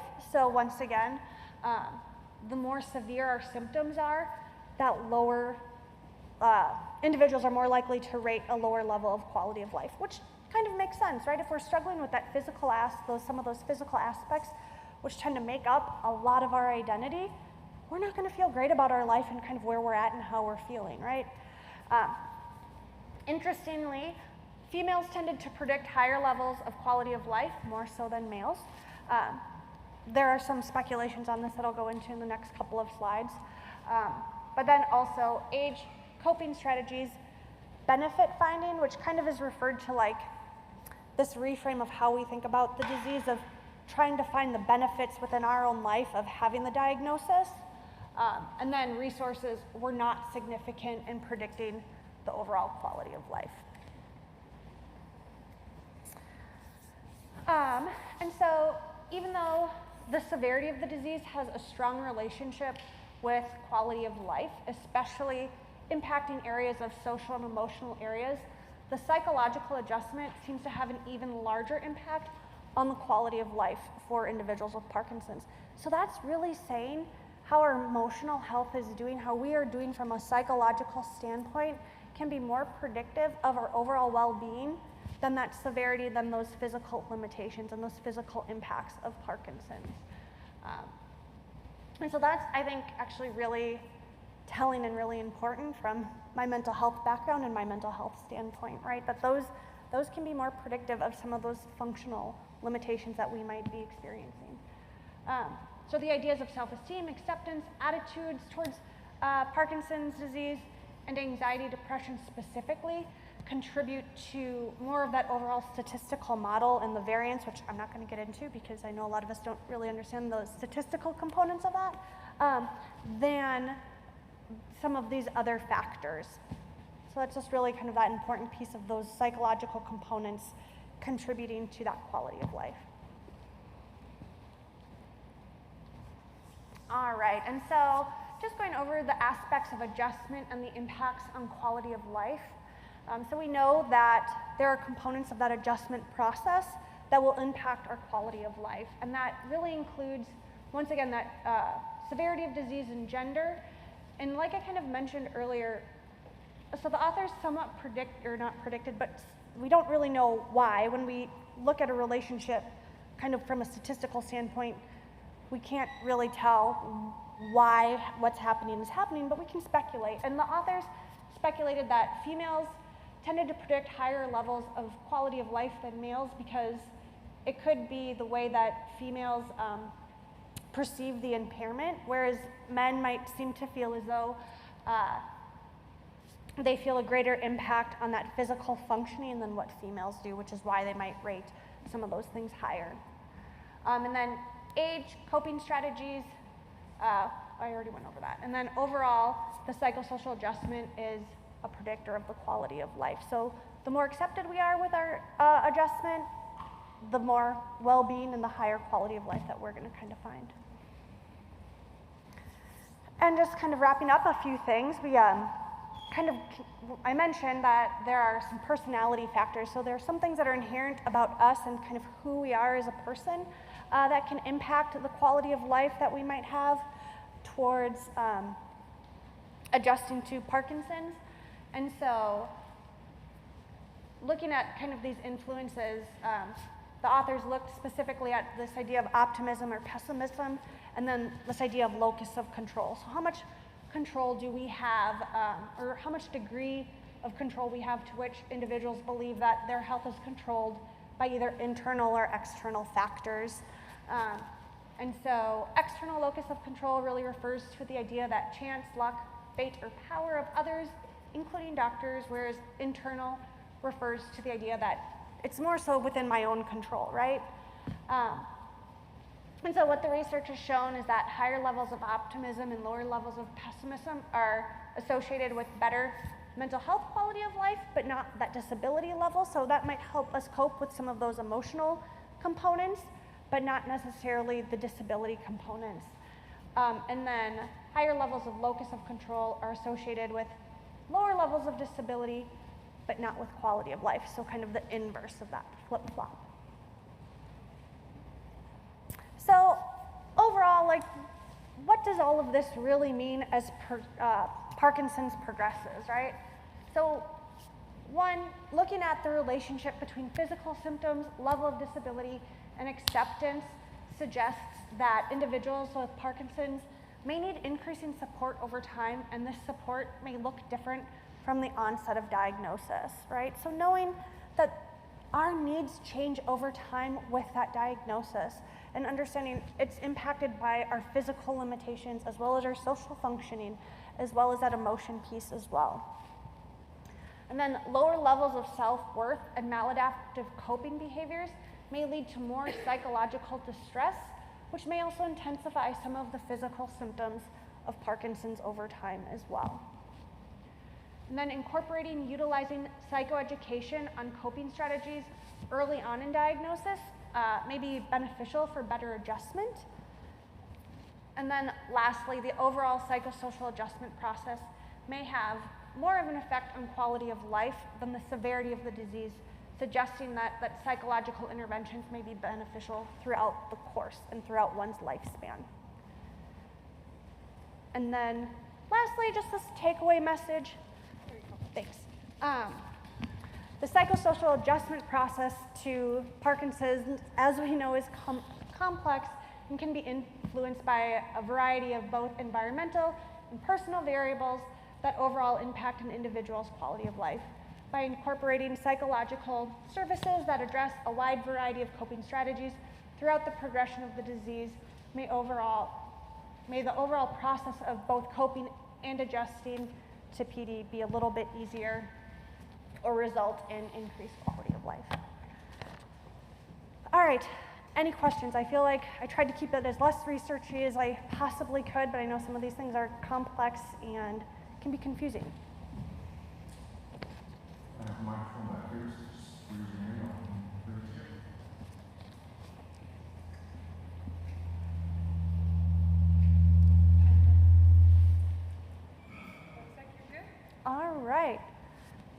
Perfect. Well, if there are any questions, I've included my contact on the last slide, so you can always shoot me an email. So kind of next up, given that I'm also a mental health counselor, we are going to kind of practice some meditation and some things like that. And so first off, before we get into our practice, some of you might think like, why should I meditate? Like, I don't see the point in it. And I understand that. And the great thing, a really great analogy that when I kind of was first getting introduced to meditation and was learning about it, is that we do exercises for our physical health, right? And we're all about that physical health, and it's important to get 30 minutes of exercise a day and blah, blah, blah. But meditation is very similar to exercise. It's like exercise for our brain. If we think about what's all going on in our brain and what our brain is all doing on a day-to-day basis, giving it just a few minutes to slow down and for us to just take some time and recognize what are the thoughts that I'm experiencing, to give it a little bit of a break. It's like the same effects of that physical aspects that exercise does for our body, but for our brain, right? So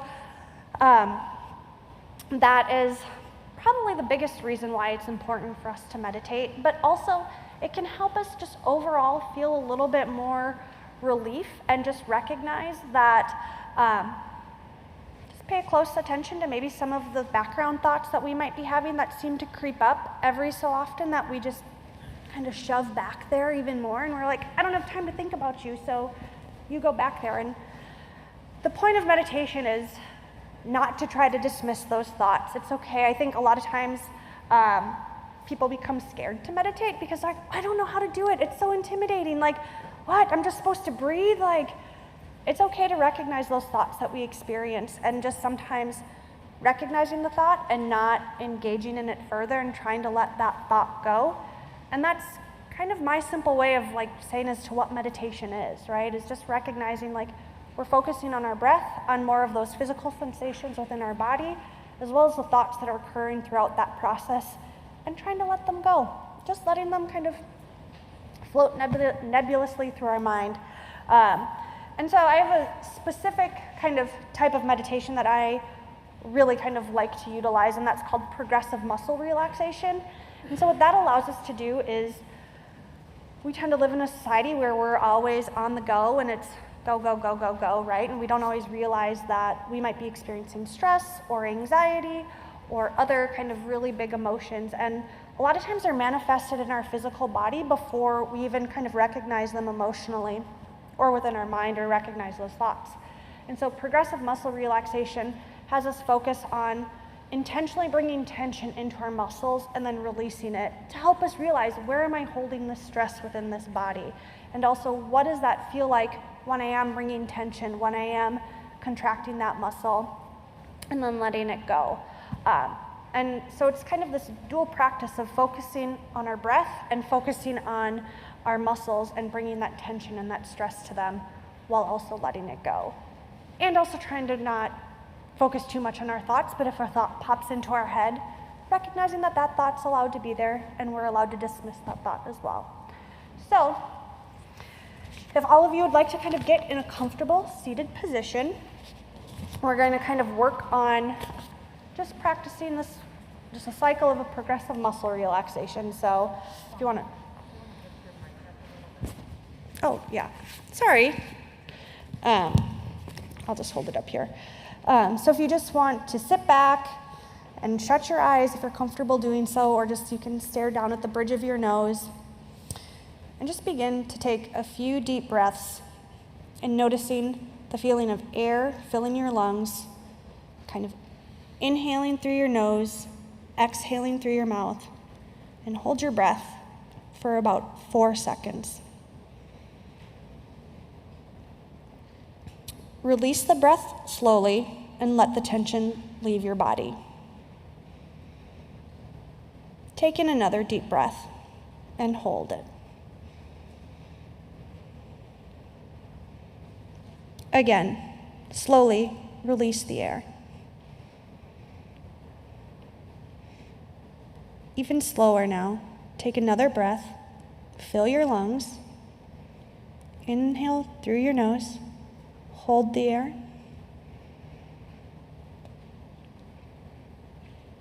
Slowly exhale, releasing the breath from your mouth. And imagine the feeling of tension leaving your body. Now, move your attention to your feet. Begin to wiggle your toes. Begin to tense your feet by curling your toes and the arch of your foot. Hold on to that tension and notice what it feels like.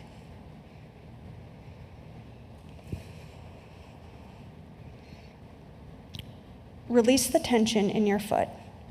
Notice the new feeling of relaxation. Next, begin to focus on your lower leg. Tense the muscles in your calf. Hold them tightly. And pay attention to the feeling of tension.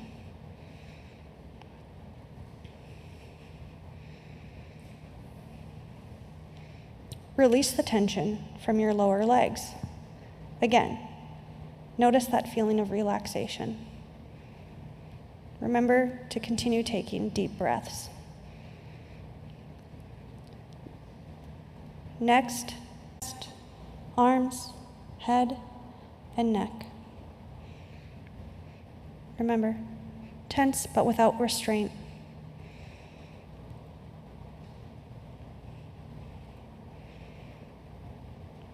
Hold the tension. And now release. Focus on your exhale and breathing, paying attention to the feeling of relaxation and how that different feels from the feeling of tension. Begin to wake your body up by slowly wiggling your toes, wiggling your arms, legs. Stretch your muscles and open your eyes when you're ready.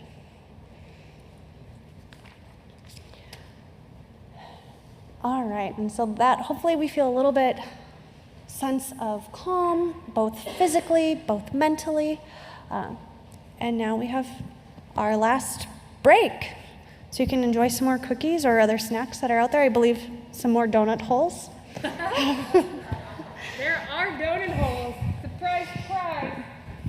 No, we're going to just take a very, very short break. Get up, stretch, use the bathroom, get a drink, come right on back, and we'll finish the last one. We'll start here in about 5 minutes with the last one. Thank you. Good job.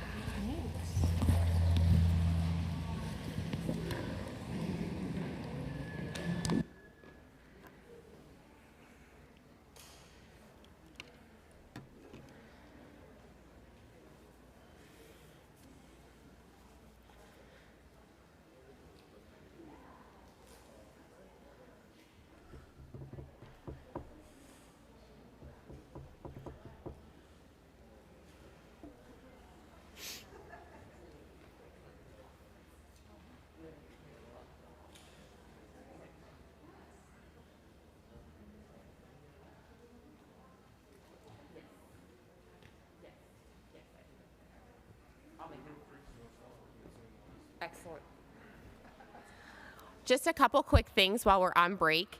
If you filled out any of your bingo form, even if you only got 3 squares filled out, come put them in this gray basket right here. We're going to draw in the next 5 minutes or so. So if you filled out anything on your bingo, even if it's your name and phone number, we've got a whole pile of prizes to give away. So put that in Tammy's basket. Second thing is, in your packets, don't forget you have that survey. We're hoping that we can do this again, but we need to know from you guys what you want to know about. What kind of topics do you want? What speakers do you want? How can we make this better for you, if we should do it again? And my third thing is for clinicians, and I know a lot of our clinicians aren't in here right now, so I might say this again later. We have another conference coming up in 2 weeks if you need more CEs about all of our programs. So go to onwithlife.org, watch us on Facebook, we'll post more about that, but we do have more education coming up September 10th. It will be virtual also, so you don't have to drive to Des Moines, although you're welcome to, but another 6 CEs if you need them.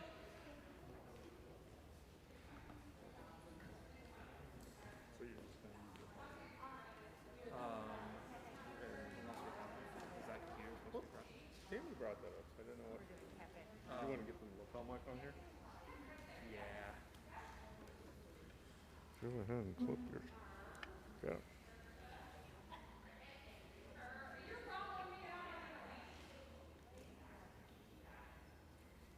Cool. I assume it's not on right now. He might have it muted. Just we don't get feedback. I told him what we were doing, so. Okay. Okay. Cool. I was just gonna use my phone because I can get to the notes at the bottom section because that's up there. Yeah. So Nice. So is that PowerPoint online or is it just? yeah, just Okay. Microsoft Office on my phone. I can get with the on with my login. Yeah. I've never tried it. I just did it this morning because Kate was doing it. I'm like, oh, that's a really good I idea. saw her using her phone. Yeah, I went old fashioned. that's a good way to do it. I was thinking assistive technology. I know. Yeah, but see, the thing about school right now is I could go back through it. Yeah. It'd be so much fun, just all the changes. Okay. So that's why I was like, I love this field because it's like there's just so much new stuff. Absolutely. It does make it challenging to stay on top. 100%. You know what a punch card is? Like The old programming ones? yeah. That's what my flashcards are. Wow. We're awesome. We're ready to go. Heck yeah. Say that again. Mm-hmm.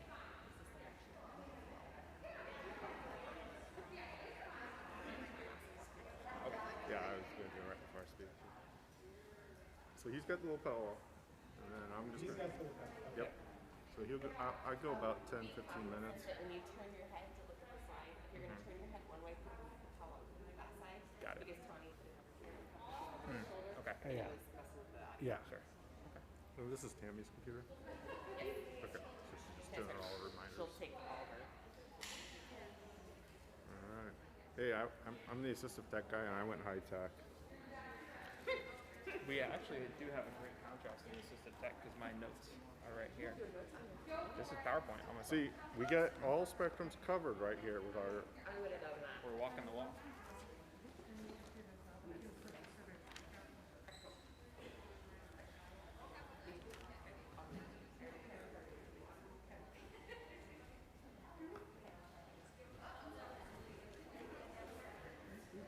Matt, do you want to be our Vanna and we'll start drawing? Can you grab that box for us over there? Look at all the prices. Woo! Hurry, hurry! Gail's got one too. All right, last call for bingo cards. 60 seconds to give me your bingo card. Yes.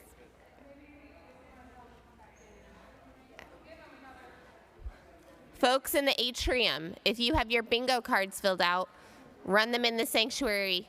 Don't run. Walk them into the sanctuary.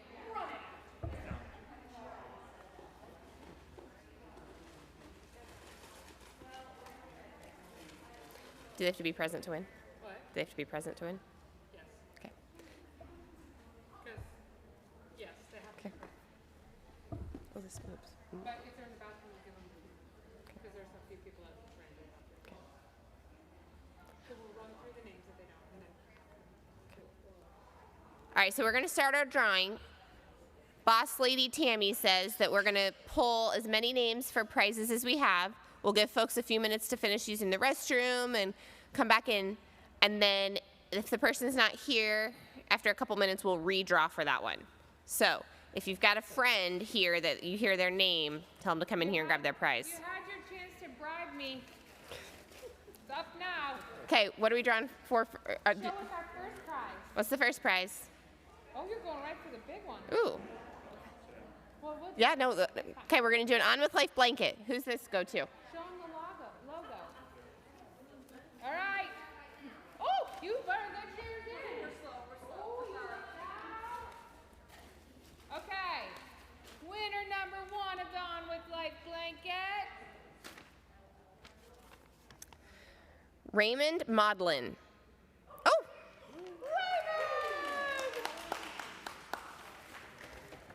All right, what's next, Matt? We've got a couple coffee cups, a couple water bottles. Oh, nice.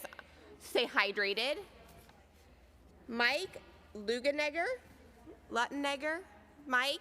Oh, Mike's here too. Great. Mike is going to be able to stay hydrated because it tells you how much you have to drink Oh. by that time. All right, Diane's getting hers in. All right, what are we giving away next, Matt? This is a nice insulated coffee cup. Sarah Mullins. Oh!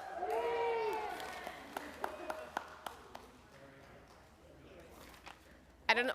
That was a flourish of what I'm giving away yet. What's next, Matt? What do you want to do? Okay, another blanket. Judy Bowman. Oh! Oh, there you go. See, it pays to stay around to the end. Another water bottle. Jody Airgood. She went to the bathroom and she Well, asked me if she had time. Oh, there's Jody. So better give. Okay, and our last coffee mug. This is very dramatic. Heather Finnegan. Oh, Heather, she's here. She's here. We got her. So we're going to keep these just so that we Yep. have them. So we're going to put this gray basket back on that white table in the center. If you wouldn't mind putting your surveys in when you are done with them, put them there. You can also raise your hand and we'll come take them at the end. Otherwise, you all will have received a email, and you can fill it out virtually if you'd like to. Yeah, I was going to introduce him if you left. But I also have to tell them something else. Okay. Okay.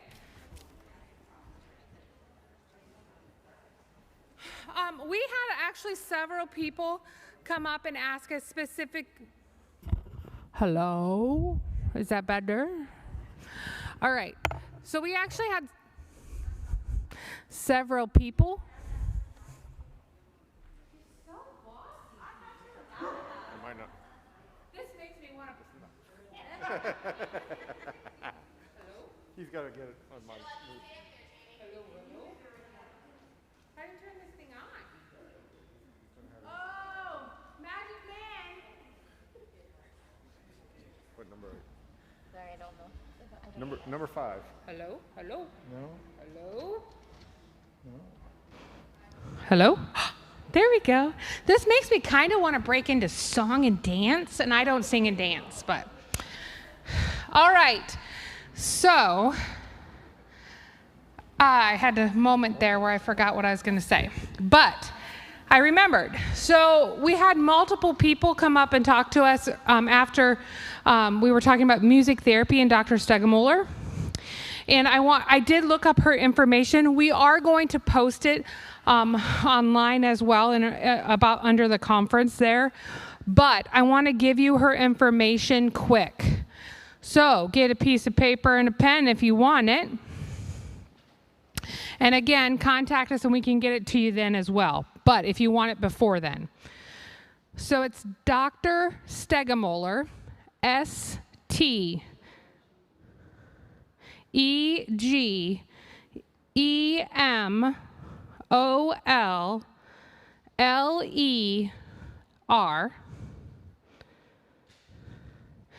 The phone number to get information, 515-294-5966.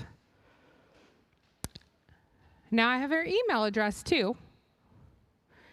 And it's E as in Elizabeth, Steg, STEG, at, the little at sign, IA State, STATE.edu.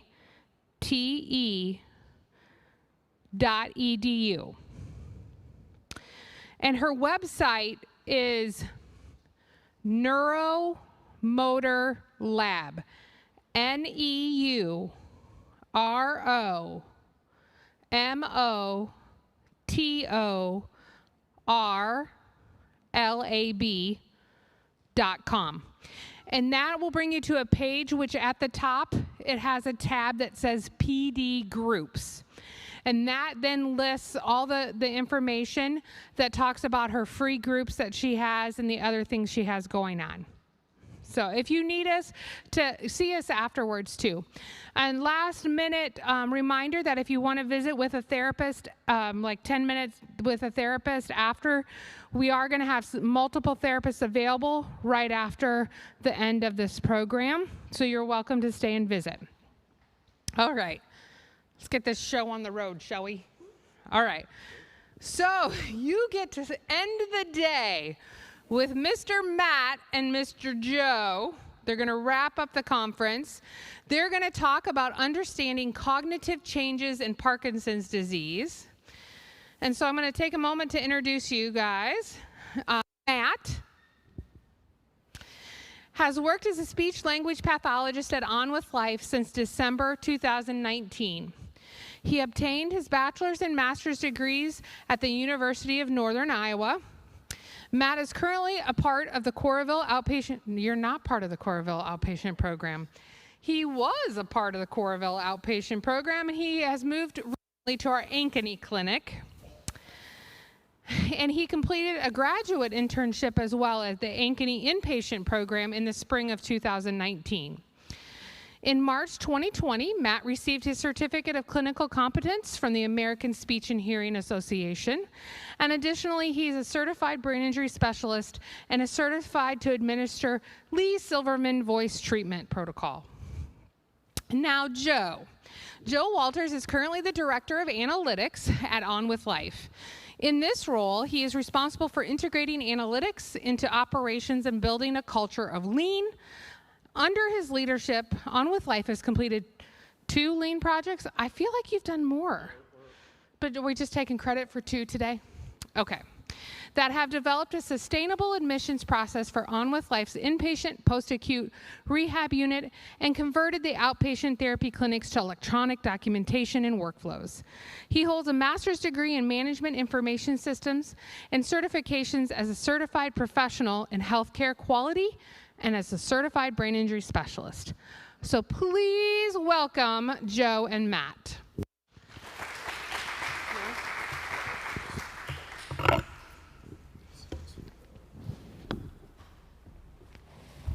Thank you. All right. When Matt and I learned we were the last ones to go, it made me think of flying cows. Flying cows, you ask? Yep, the stakes are high for us here. So we've got a we got a great presentation here for you. So we're going to end the day strong. All right. You can go. Thank you. All right, so today we're going to talk to you about the common changes associated with cognition during the progression of Parkinson's. We're going to talk about how does that impact daily lives. And then we're going to have Matt here talk to you about all the different ways to help address and prevent the decline. So if you want to go on. All right. Paula, Tanya, there's a lot of great people that have already shown you slides on the dopamine system. You know, hold on just one second. What they didn't tell you is where is that produced? So if you go up the brain stem here, there's those little 2 blue ellipses. Those are the substantia nigra. That's where dopamine, one of the places dopamine is produced in the brain. And if you go to the next slide, this is the picture that the top 2 pictures are the midbrain, that white milky structure. And if you look in the top left, that's the healthy brain. You'll notice there's kind of a U shape of dark pigmentation. I kind of think about it like seeds in a kiwi. Those are the neurons where the dopamine is produced. That's the substantia nigra that we've been talking about. You can kind of see the little arrows pointing to it. If you go to the picture on the right, you'll notice that dark pigmentation is not there. That's where the neurons have died, and that's why you have less dopamine available in your brain.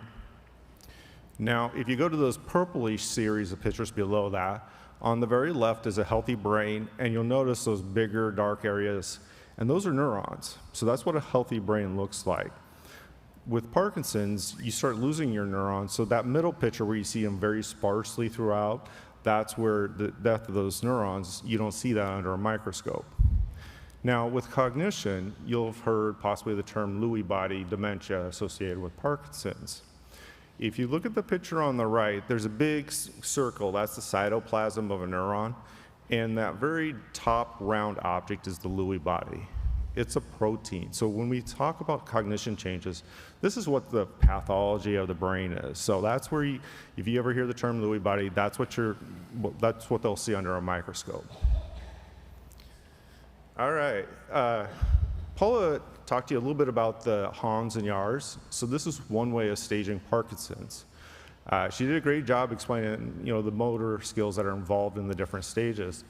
One of the things I just wanted to make you aware of, that cognition is not part of that staging. So just because you're at a stage 3 or stage 4 does not mean that you actually have any cognitive decline. So what we're going to talk to you today is more on the cognitive side. And on the next slide, there are many different types of cognition tests. If you go to your primary care physician, they may test your cognition if you express concerns. And those are usually kind of short tests that are really going to help them understand what's going on and where to send you, refer you on as necessary. If you come to On With Life, we've got a whole battery of the tests, and I can tell you right now, Matt can talk to you a whole, 2 hours on that? It's pretty intense. But for looking at outcomes, I'm the data guy. That's what, if you boil down the introduction that Tammy gave me, it's really about outcomes. We are looking at our outcomes for our Parkinson's populations in these classes of cognition. So the first one is normal cognition, that's your baseline. The second one, the subjective cognitive decline, that is where a caregiver or a spouse will notice cognitive things starting to occur. Maybe they're forgetting or misplacing stuff, or they're not able to have attention. But when you go in to see a physician or a therapist, they say, well, we did the test and there's no differences. They're fine.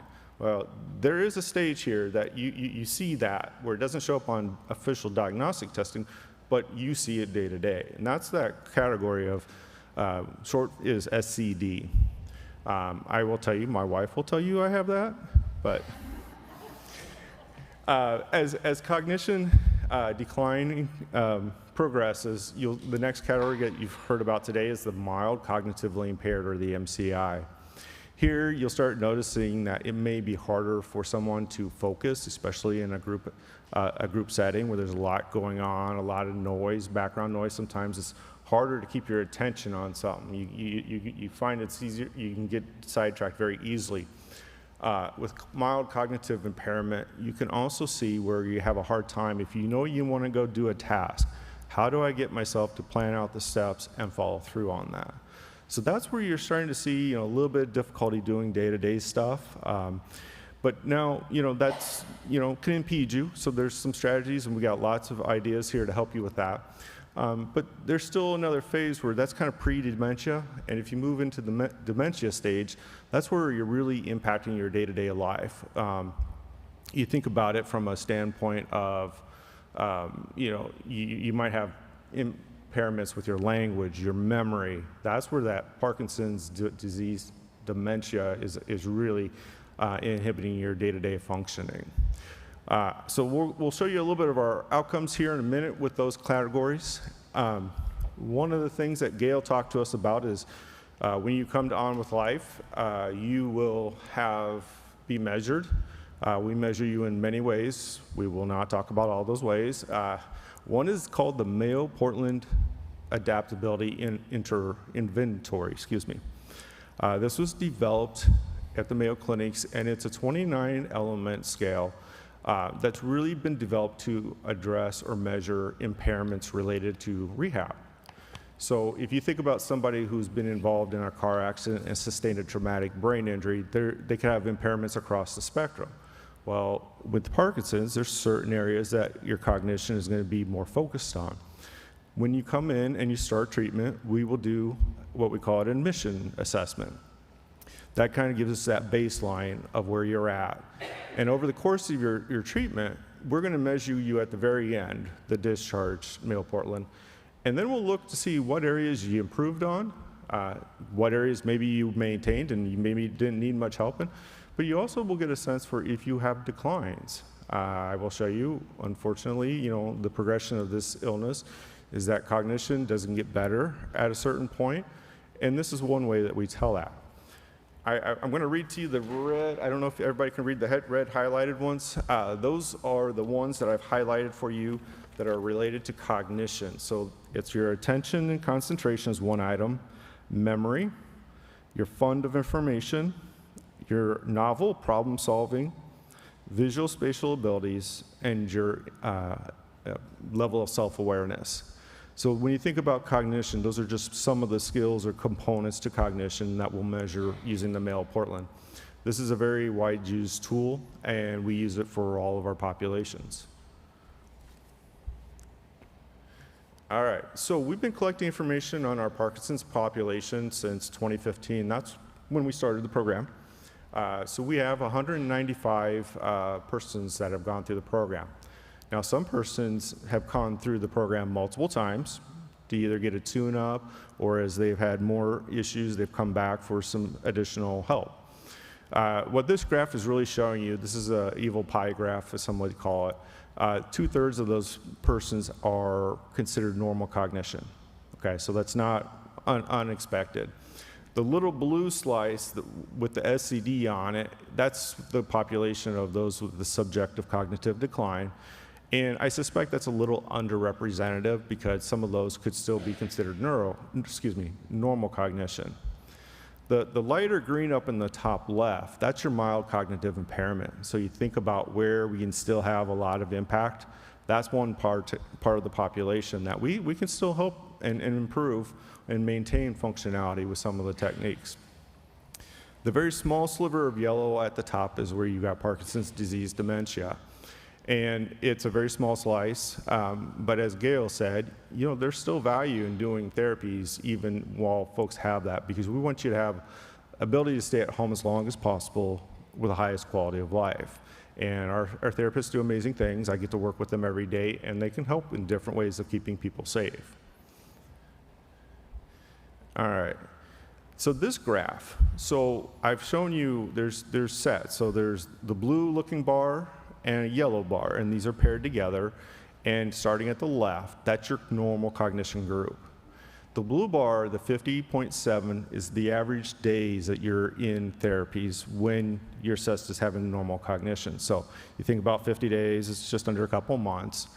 And the yellow bar represents the Mayo Portland outcomes. So in Mayo Portland, a lower number is great, is what you want.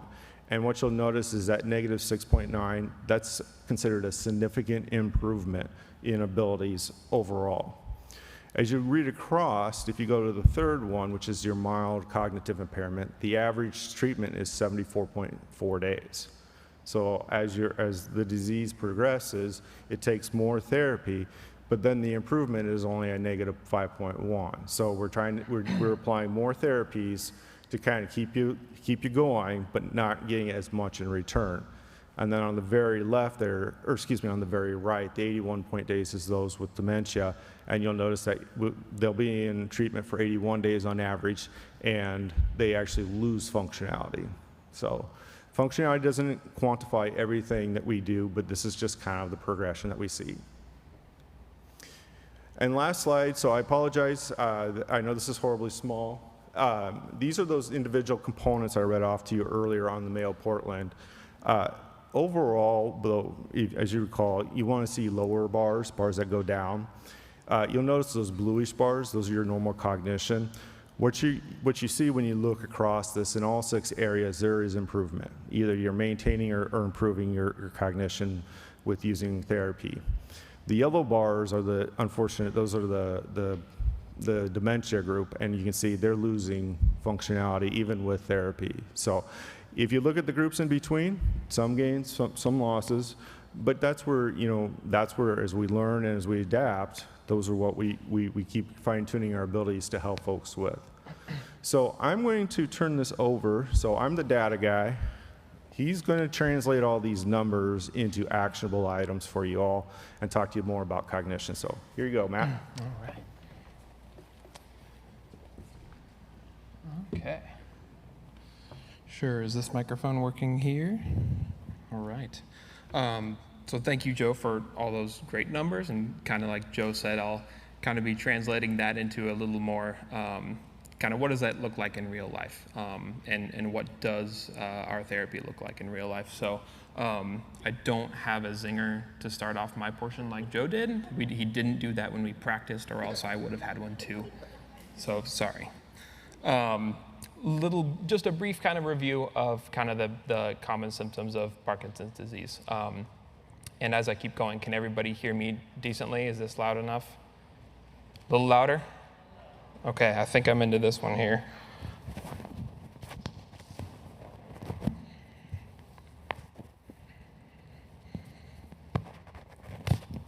All right, we'll see if that helps. So kind of major common symptoms, starting off with kind of those motor symptoms. So we kind of all know by now, tremor, rigidity of muscles, balance problems common, and also bradykinesia, or that slowed movement. Kind of another big part of the picture is those non-motor symptoms. So symptoms of Parkinson's disease, big factors that are not necessarily related to physical movement. Increased risk of anxiety, depression, changes in sensation, loss of smell and taste, as well as often sleep disturbances, trouble sleeping. And then kind of the highlight of our presentation going forward is those changes in cognition, or kind of slowed thinking is what we call bradyphrenia. All right, so what is cognition? And Joe kind of previewed that by going through those Mayo Portland adaptability inventories, but I'll kind of break those down a little bit more for us to better understand what they really mean. So first big one, when we think cognition or kind of thinking skills, a lot of people think right away about memory. And that's a really big one. People often think about short-term memory and long-term memory, but there are some kind of smaller sub-areas of memory for specific kinds of memory. So something we call like episodic memory is remembering events from the past, or the kind of the timeline of our lives, or I was this old when this thing happened, and that's kind of how your brain marks that point in time. We have procedural memory as well, which is kind of memory for completing tasks. Something that we don't necessarily need to look at a sheet of instructions for, like making a peanut butter and jelly sandwich. It's that procedure for how to do that is kind of in there, procedural memory. And then declarative memory, so memory for like concrete bits of information, facts, information about events, things like that. Another really big part of this puzzle of cognition is what we call attention, or attention and concentration, ability to focus. Something that might be hard Friday afternoon after hours of talks and meditation. So, but we're all doing great, I think. So we have levels of attention as well. And a lot of times we target these in therapy by kind of starting out with more basic levels. It's a bit of a hierarchy, so we work up. And kind of that foundational aspect of attention is what we call sustained attention. So can we put our focus on something, and can we keep it there for however long it needs to be there? Minutes, seconds, minutes, hours, whatever it's got to be. A level up from that is something we call selective attention. So can we put our attention on whatever it needs to be on, and can our brain filter out background distractions? So can it filter out the person's foot tapping on the floor next to you, or someone chomping gum, or can you have a conversation with someone in a busy environment and focus on what they're saying and what you're going to say, and not let that outside noise interfere? So that's what we call selective attention. And another level up from that is a skill we call alternating attention. So alternating our attention is, it's alternating our attention between two different tasks. So can you be making a pot of pasta, and then when it's boiling, you go and sort through the mail, and then you come back and you throw the noodles in if it's boiling, and you go back to the mail and look at it a little bit more. So switching between 2 or more tasks of different demands. And then kind of the top most highest level of attention that we can define is divided attention. And divided attention is kind of like alternating attention, but you're not intentionally switching between the two. You're kind of really doing multiple things at the same time. You're walking and talking and chewing gum at the same time. And next, language. So a lot of word finding, kind of finding the words to express what we mean and what we want to say. Visuospatial skills. A lot of people learned about that this morning from Kate. Occupational therapy often kind of takes the lead on that, but there's a lot of collaboration between occupational therapy and speech therapy on visuospatial skills and how that might impact our memory and attention. And then the last bullet there is what we might call executive functioning. So higher level cognition, problem solving, planning, organizing, dealing with problems and able to generate solutions to deal with novel problems. Takes some cognitive flexibility. So that's another big area. All right, so a lot of kind of jargony words that maybe mean more to a speech therapist than other people. So what do these look like in real life? I've kind of taken some snippets of conversations I've had and evaluations with persons served with Parkinson's, and kind of wrote down a few commonly reported problems, either from the person with Parkinson's or from a loved one or a caregiver. And the first one I wrote down is remembering to take medications on time. So with Parkinson's often comes a lot of medications, and a lot of medications that are really, the timing of them is very important. It's a lot to juggle, it's a lot to remember, so sometimes that kind of gets lost in the shuffle. Misplacing items like wallets, purses, keys, cell phones, little things like that we can kind of mindlessly put somewhere and forget where it's at. Remembering conversations or events. Medical appointments is one. A lot of people go to meet with their doctor and or a therapist, and after it's all said and done, they walk away and they're like, "Wait, what did we talk about?" Getting lost in multi-step tasks or routines, kind of losing your place in that procedure. And then trouble with initiation or getting started. And this is one that oftentimes shows up and can kind of create some conflict amongst people with Parkinson's and loved ones or caregivers, because initiation is a little bit like the gas pedal of the brain. So it's a cognitive skill that helps us get started on a task. And sometimes for people with cognitive problems, that initiation is affected. And it can look like being unmotivated, and it can look like being lazy, but it really is a cognitive issue, just like the memory or just like the attention. And then again, difficulty solving new problems, formulating solutions to new problems.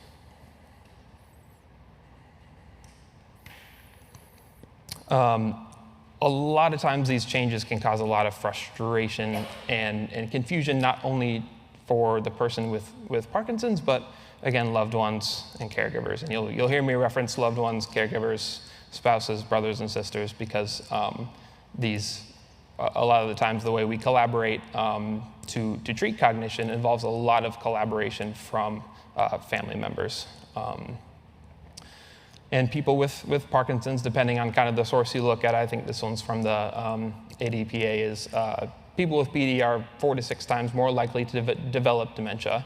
I think another stat I didn't put in there was that about 83% of people who have lived with Parkinson's for 20 plus years qualified as having a dementia diagnosis.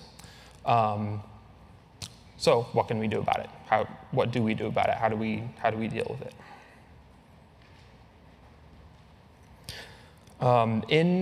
In rehab, in therapy, there's kind of a balance between, or a battle between restoration and compensation. So oftentimes someone experiences an acquired brain injury. We work with a lot of persons served with who have had a stroke or a traumatic brain injury, and that dip in function might go from here to here.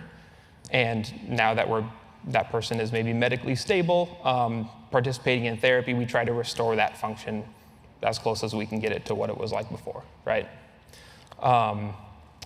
But the complication with Parkinson's is, again, like we all know, is that it's progressive, right? So these things get worse, and everyone's rate of how they progress is different, but they are going to keep progressing. So the kind of mindset that we often take is more towards how do we compensate for these problems now? The memory has gotten worse. The ability to focus and concentrate has gotten worse. So what strategies and tools can we identify and implement to make up for that, that brain's loss of independent function for that task or that cognitive area? And a lot of times that looks like analyzing those current difficulties and working together with people and their families to establish those strategies and really tailor them to someone's like functional difficulties or functional needs. And a lot of times we use assistive technology to accomplish that, to compensate for these.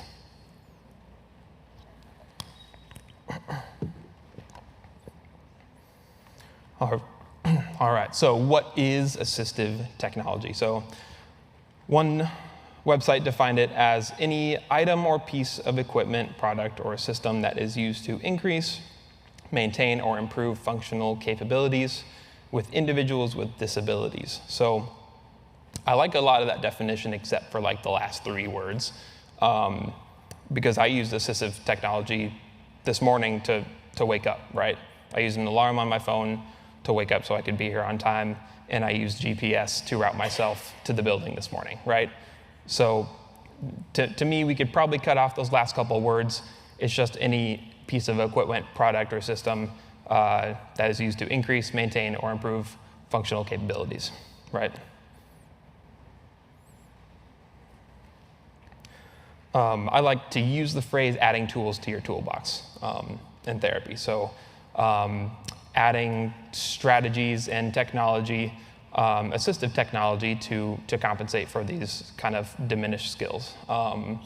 These tools can be low tech. I mean, piece of paper and a pencil.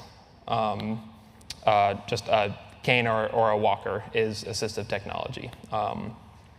It can be high tech with a smartphone app, or if we want to get really high tech, using a lot of those like smart home systems like Amazon Alexa or Google Home or Google Nest, I think it is. It can be visual. You can write calendars. You can write to-do lists, put sticky notes places. You can handwrite it, visualizing, talking with family members on the phone, going out shopping, playing games or meeting in groups. How can we use assistive technology to maximize that person's opportunity to keep doing these things in life that mean a lot to them? A lot of their results of their research with this and talking to people who have used these assistive technologies is that it increases a feeling of empowerment and being in control of one's health situation and health information, and also maximizing independence and easing caregiver burden as well. So the next few slides are going to be some more examples of these kind of common functional everyday problems that come up, kind of the root cognitive area that might be contributing to them, and then the assistive technology that we chose to address it. So my first example here is my own wallet, my own car keys. I use this strategy myself. So maybe the problem is misplacing keys in a wallet. And kind of the root of that is memory. So I put them down somewhere and I don't remember where they are, right? A lot of times I like to recommend just giving these items a home. So find one place for them and get in the habit of putting it there every time. to decrease that stress, right? We've all had that feeling of running out the door and, oh my gosh, where are my keys? Where's my wallet? And maybe that happens more often as we have more memory problems. So we can decrease stress, we can reduce conflict between the person with Parkinson's and a loved one or a caregiver, because we don't have that stress of needing to find them before we run out the door. And again, increasing independence. So you don't have to rely on someone to find those things for you. You know where they're at, because you know if you're in that habit, if you're in that routine, that they're in that bowl by the door. So another problem, one I kind of previewed earlier, forgetting to take medications on time. This is a clip from the APDA website talking about medication and how crucial that timing is. As you know, I believe it was covered in one of the talks earlier today about the timing of these medications and how critical that is to those medications functioning properly, is getting them taken on time. So again, problem, forgetting to take medications on time, the cognitive area, memory, forgetting to. Again, initiation, maybe we know it's time to take those meds. We know we have to, but we have trouble pressing that gas pedal of the brain to get us going on it. And then maybe some planning. Maybe it was going to be time to take those 11 o'clock meds, but we went for a walk or went out to the grocery store and forgot. And so oftentimes a solution for this that we recommend and we trial and we work at is setting alarms on your phone. It can be an iPhone, Android, doesn't matter. Medications work better because we're getting them taken on time. There are fewer of those ups and downs and less reliance on caregivers, spouse, or loved ones. One kind of common complaint I get about using this exact alarm is that it's really tedious to set them, have them go off, turn the alarm off, and then have to go set it again. But on more recent Apple software updates, there's a setting that you can select these alarms and make them automatically repeat the next day. So that takes all the work out of having to remember to go back in and set the alarm again. It just repeats the next day, unless you go, sorry, I'm tickling my throat, unless you go back in and have to press 3 buttons to cancel the alarm. So it's a really nice tool. It's a very passive one. You kind of set it and forget it, and it goes off.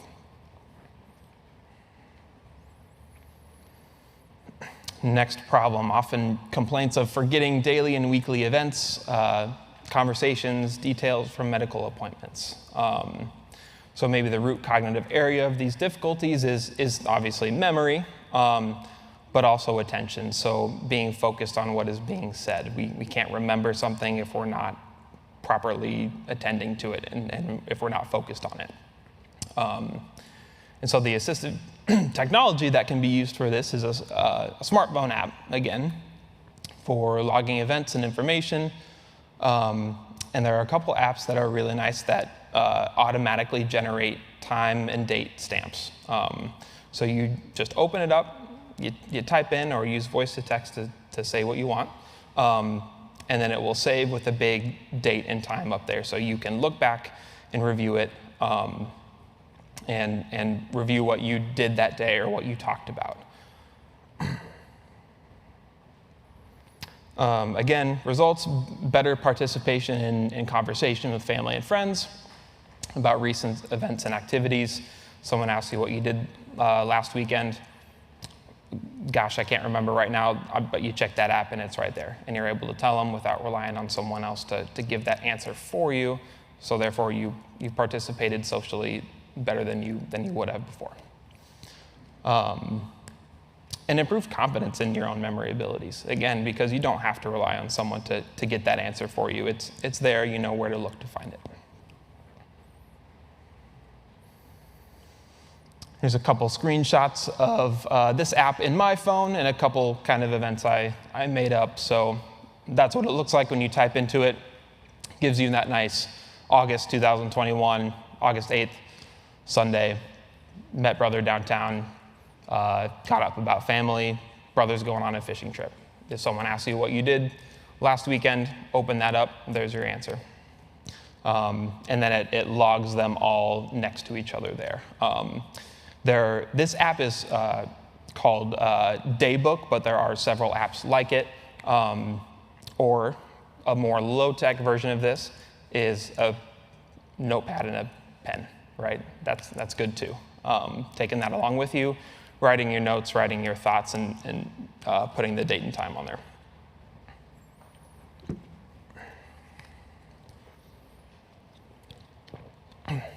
All right, another one. Can't see the channel or the volume buttons on the TV remote. Can't use them because they're so small, so maybe those visual spatial skills are in play. The fine motor skills are in play there too. Getting our thumbs or our fingers to coordinate and hit that button that we want. So kind of a cool solution that I believe our inpatient program also uses is just like a very simplified remote control. You can change the slide. There we go. A remote control with on-off, mute, channel, and volume buttons. That's it. And they're nice and bright, and they're nice and big.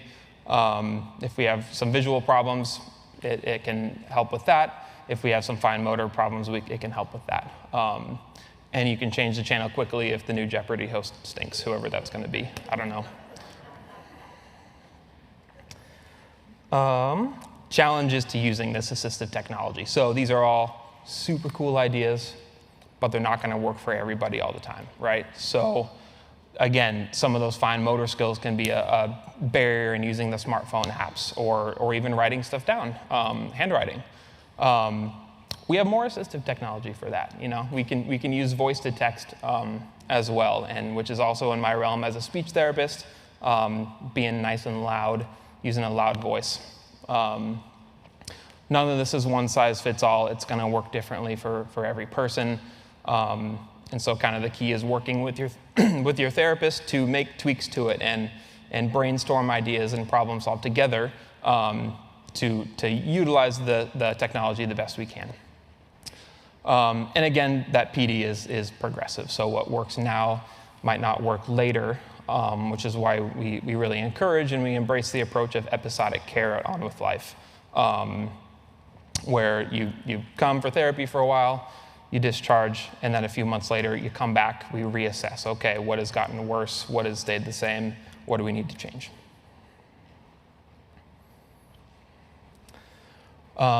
So most of those things are assistive technologies that typically we work together to establish in therapy sessions and then translate to home. But we have some really cool assistive tech at On With Life in the clinic. And one of those cool things is called the BITS. It's the BioNess Integrated Therapy System, and we can target memory, attention, visuospatial skills. It's this cool touch screen where all these letters and numbers appear, and you can touch them and see how fast you can do that. That's me in the picture. That's me when I was an intern for a photo shoot. So I like using the bits. Another cool one is the Dynavision board. It's got some lights that kind of light up, and you stand in front of it kind of with your eyes fixated in the middle, kind of using some peripheral vision to see the light. You tap it, it deactivates it. Another one lights up, you tap that, deactivate it. Processing speed, reaction time. We can track how fast your reaction time was and kind of compare it to previous scores. It's a good way to specifically target some of these skills and exercise them. And I do have I know we're short on time, but I have an award to give out for Assistive Technology of the Year. Congratulations to Zoom. Assistive technology of this year and last year, 2 years in a row. Because of Zoom, we were able to maintain our, sorry, you can go to the next one. Because of Zoom, we were able to maintain our cognitive fitness classes at On With Life. Chandler and Claire, two speech therapists in Ankeny, were able to keep doing that programming for people to send them the link, they log on. And Sue, yes. And don't forget Sue. And lots of other people too, probably. And maintain that community and work on a lot of these cognitive skills, even when we can't meet in person.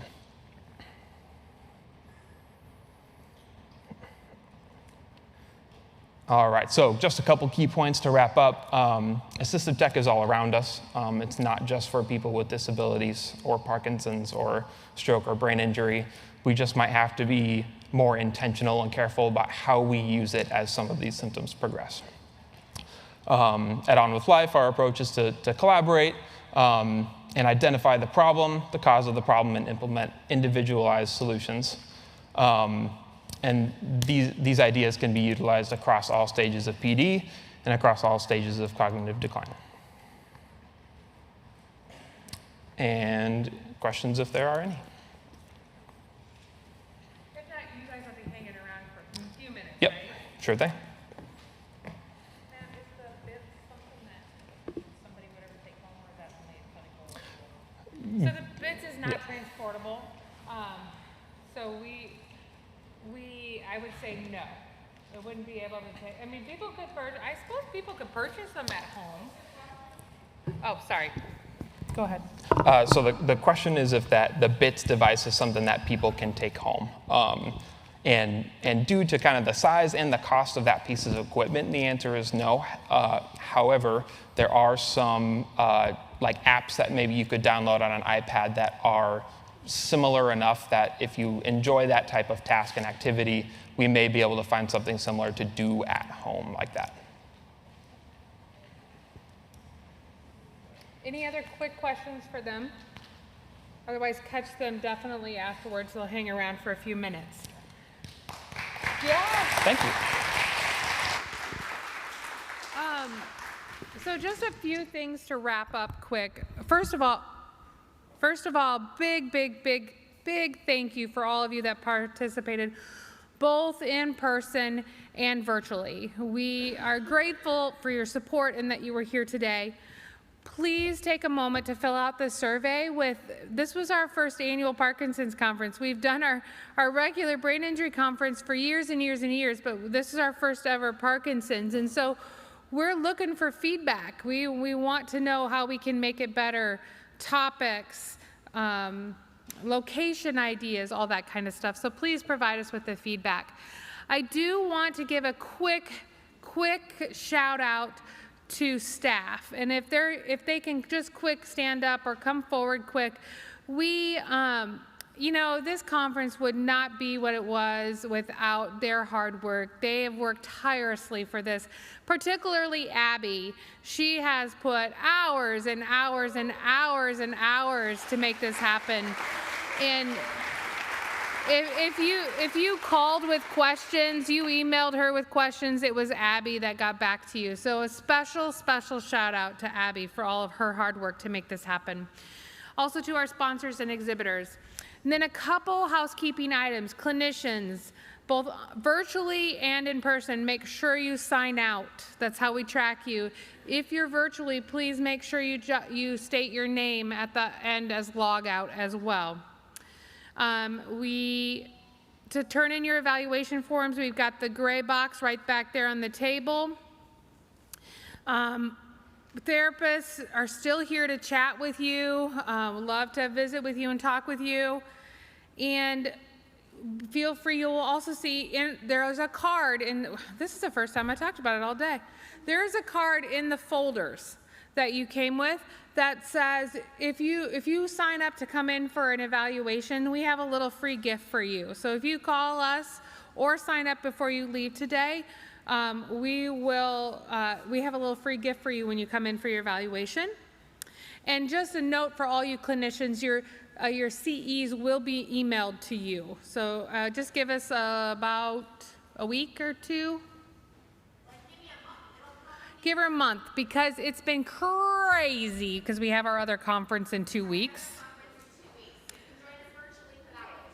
So we'll get them to you, I promise, but it might be a month. Last but not least, we got donut holes left. So they are packaged by the front door. Take 10 of them if you want. Take as many donut holes as you can fit in your bag. So, yeah. So anyway, can I just ask that you give applause to my team for all their hard work. Again, please, please, please take a moment to visit with any of them before you leave today, because they're so knowledgeable and they so care about this population and what we can do to help make life easier for you. So those virtually, if you have questions, feel free to reach out to us as well via email or phone call. We would be happy to help in any way possible. Safe travels home, everybody, and take care.